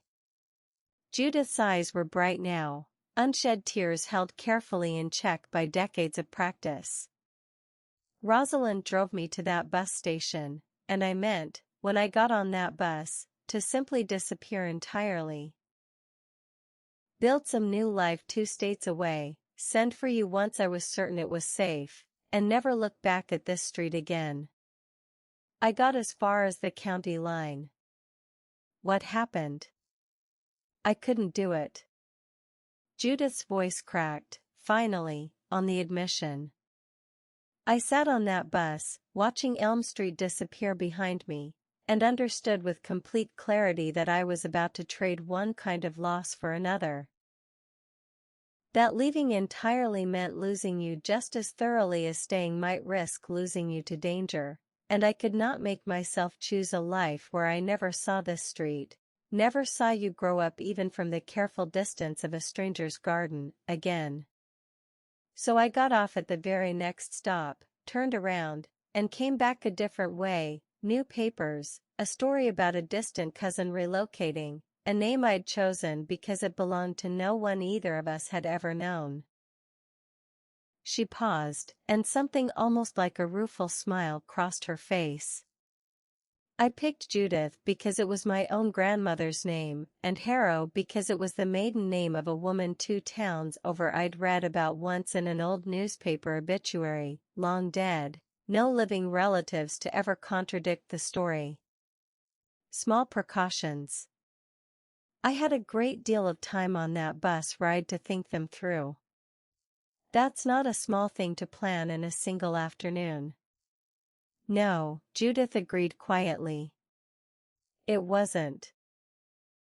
But fear is remarkably efficient at organizing a person's thoughts, when the stakes are high enough. I told myself I would only stay long enough to be certain you and Ruth were safe. 31 years is a very long time to tell yourself something is temporary." "Why the photographs? Why now, after all this time?" Judith was quiet for a moment, and when she answered, something in her posture seemed to settle, as though she had been waiting, in some sense, for exactly this question. "Because I am dying, Odessa." She said it plainly, without self-pity, the way a person says a fact they have already made complete peace with. "A heart condition, nothing dramatic, nothing that will take me quickly, but enough that my doctor has been quite honest with me about the shape of the years I have left, and it is not a shape that stretches very far. I could not leave this world with Micah's warning still buried and Ashgrove's silence still intact. But I also could not simply hand the truth to a lawyer or a reporter directly, not without risking exposing Rosalind, and Walter, and poor Desmond's father's memory, everyone who had quietly protected pieces of this story out of fear rather than malice.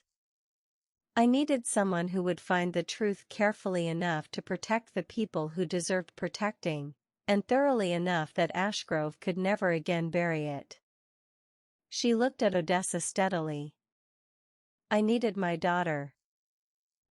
I simply could not yet find the courage to ask for her directly. They recovered the remaining pages over the following 2 days, working from a careful, handwritten map Judith produced from the same wooden box, 6 addresses, 6 dates of placement, spanning nearly a decade of patient, deliberate distribution. Each visit followed its own small, particular shape. Marguerite Whitlock's frame, opened gently with her tearful blessing once she understood what it had quietly protected, yielded page 4, water-stained but legible. She insisted on making tea for everyone afterward, as though the ordinary ritual of hospitality might steady a morning that had upended 30 years of assumption in a single conversation. Marcus Deans held page 5, tucked so carefully behind the backing that it had survived 3 decades without so much as a crease, and he sat with it a long while at his kitchen table, running one thumb along the edge as though trying to feel, physically, the weight of what his mother's old warning had actually been protecting him from all those years. Page 6. The final page, containing Ashgrove's own internal acknowledgement that Halloway had personally authorized the rebuild 8 days before the investigation officially closed, had been hidden, Judith revealed with something like grim satisfaction, inside the frame that hung in Sheriff Fenwick's own front hallway, placed there 4 years earlier without the sheriff ever suspecting what she had unknowingly been guarding in her own home the whole time. Fenwick laughed when she heard it. A short, disbelieving sound, more exhausted than amused, and said only, "Well, that's either the most fitting thing I've ever heard, or the cruelest joke this street has ever played on me, and I haven't decided which." Assembled together, the 6 pages told a complete and damning story. A valve flagged for replacement a full year before it failed, deferred 4 times against budget concerns, a final desperate warning from an engineer who understood exactly what was coming, ignored for 4 fatal days, and a rebuild authorized and funded before the company's own investigators had finished determining, officially, what had gone wrong at all. Odessa published the story 3 weeks later, in the careful, unhurried long-form piece she had always intended to write, though it bore almost no resemblance to the article she had imagined on the drive in that first September morning. It named Ashgrove Chemicals' decades-old cover-up in full. It restored Micah Vale's name to its proper place. Not a man whose death had been an unforeseeable accident, but an engineer who had done everything right and been failed, catastrophically, by the people meant to act on his warning. It treated Walter Pemberton, Desmond Cray's father, and Sheriff Fenwick with the careful, human compassion she had come to believe they deserved, not villains, but ordinary people asked to carry an extraordinary weight, alone, for far too long. And it told, gently and with her mother's full blessing, the story of a woman who had vanished from Elm Street not out of grief, but out of love, and who had found her way, patiently and at enormous personal cost, back to the daughter she had never truly let go of. The street held a gathering the following Sunday evening, at Father Ben's suggestion, in the small stone church at the top of the hill. Not a formal memorial, exactly, more a quiet acknowledgement that something long buried had finally been allowed to surface, and that the street owed itself the chance to gather and simply sit with that fact together. Father Ben spoke only briefly, careful, as he had been for 30 years, not to reveal anything that had come to him in confidence, but he spoke plainly about grief, and about the particular damage a town does to itself when it decides certain truths are safer left unspoken, and about the quiet courage it had taken for so many ordinary people, a foreman, a deputy, a pharmacist's son, a mother, to finally let a difficult truth breathe. Odessa stood near the back with Nadia beside her, watching neighbors who had lived alongside one another for decades exchange the particular, searching looks of people realizing how much of their shared history they had never actually spoken aloud. Walter Pemberton sat near the front, his cane resting against the pew, and when Father Ben finished speaking, he rose slowly, unprompted, and said only that he was sorry. Sorry for corners cut, for questions he hadn't asked loudly enough, 31 years too late to matter to the man who'd died, but not too late, he hoped, to matter to the families still living with what had happened. Desmond Cray sat 2 rows back, his eyes bright, and did not speak at all, though he reached over at one point and gripped Walter's shoulder briefly as the old man sat back down. Sheriff Fenwick came in her uniform, though she had not been asked to, and stood at the very back near the door, as though some part of her still felt more comfortable positioned for a quick exit than fully settled among the people she had quietly protected for 31 years. Odessa caught her eye once, across the small, candlelit room, and Fenwick gave her the smallest of nods. Not quite a smile, but something adjacent to peace, the particular expression of a woman finally permitted to stop holding her breath. Afterward, as the evening settled gold and quiet over Elm Street one final time, something began happening along the block that no one had explicitly organized, and that felt, somehow, exactly right. One by one, in house after house, the photographs came down. Not hidden away in shame, not hurried out of superstition, but taken down deliberately, gently, by people who finally understood what they had been protecting and had decided, together, that the protecting was no longer necessary. Thomas Ordway removed his with both hands and a long, steady look, setting it carefully in a drawer rather than a bin, the way a person retires something that has served its purpose rather than something they wish to forget. Marguerite Whitlock cried a little, softly, and hung a photograph of her own grandchildren in its place, remarking to no one in particular that it was long past time that Mantle held a family that actually belonged to her. Marcus Dean's daughter, delighted by the sudden mystery of it all, asked if she could keep the old frame for her dollhouse, and he let her, watching with something between amusement and relief as she carried the Wexford family.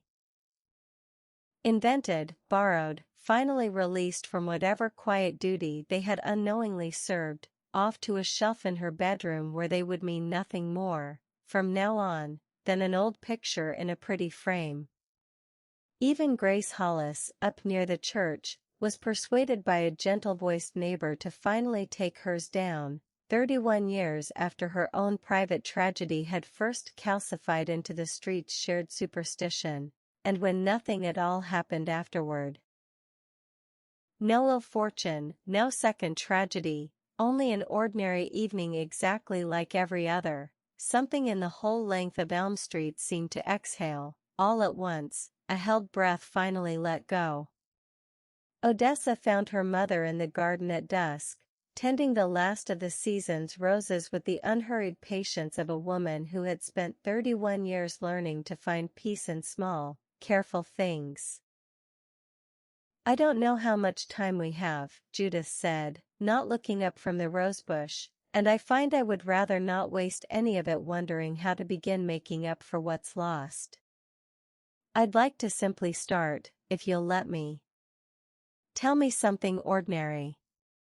Tell me about your work, your life, anything at all, the small, unremarkable things a mother is meant to already know about her daughter and somehow doesn't.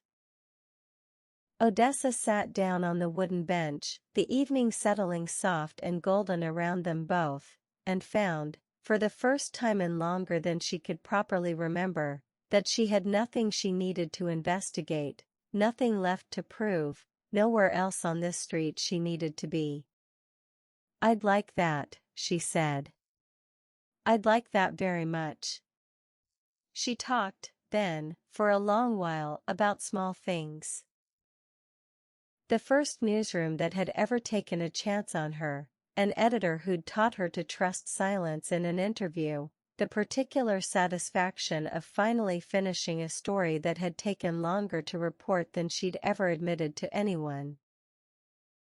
Judith listened with the rapt, hungry attention of a woman finally being handed 31 years of ordinary life all at once, asking small questions at exactly the right moments, laughing softly at a story about a disastrous first assignment that had taught Odessa, at 23, never again to trust a source who answered every question too smoothly.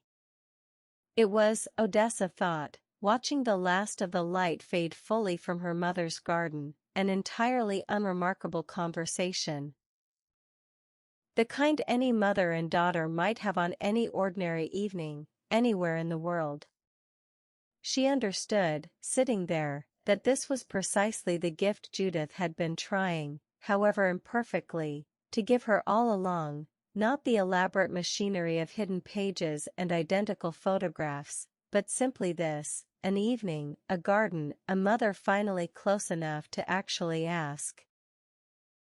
Behind her, up and down the length of Elm Street, porch lights glowed warm against the gathering dusk, windows that had held the same borrowed photograph for 31 years now holding, instead, the ordinary, unremarkable evidence of the lives actually lived inside them, and the street settled, at last, into a quiet that belonged entirely to itself, keeping nothing any more that it hadn't chosen, freely and together, to remember.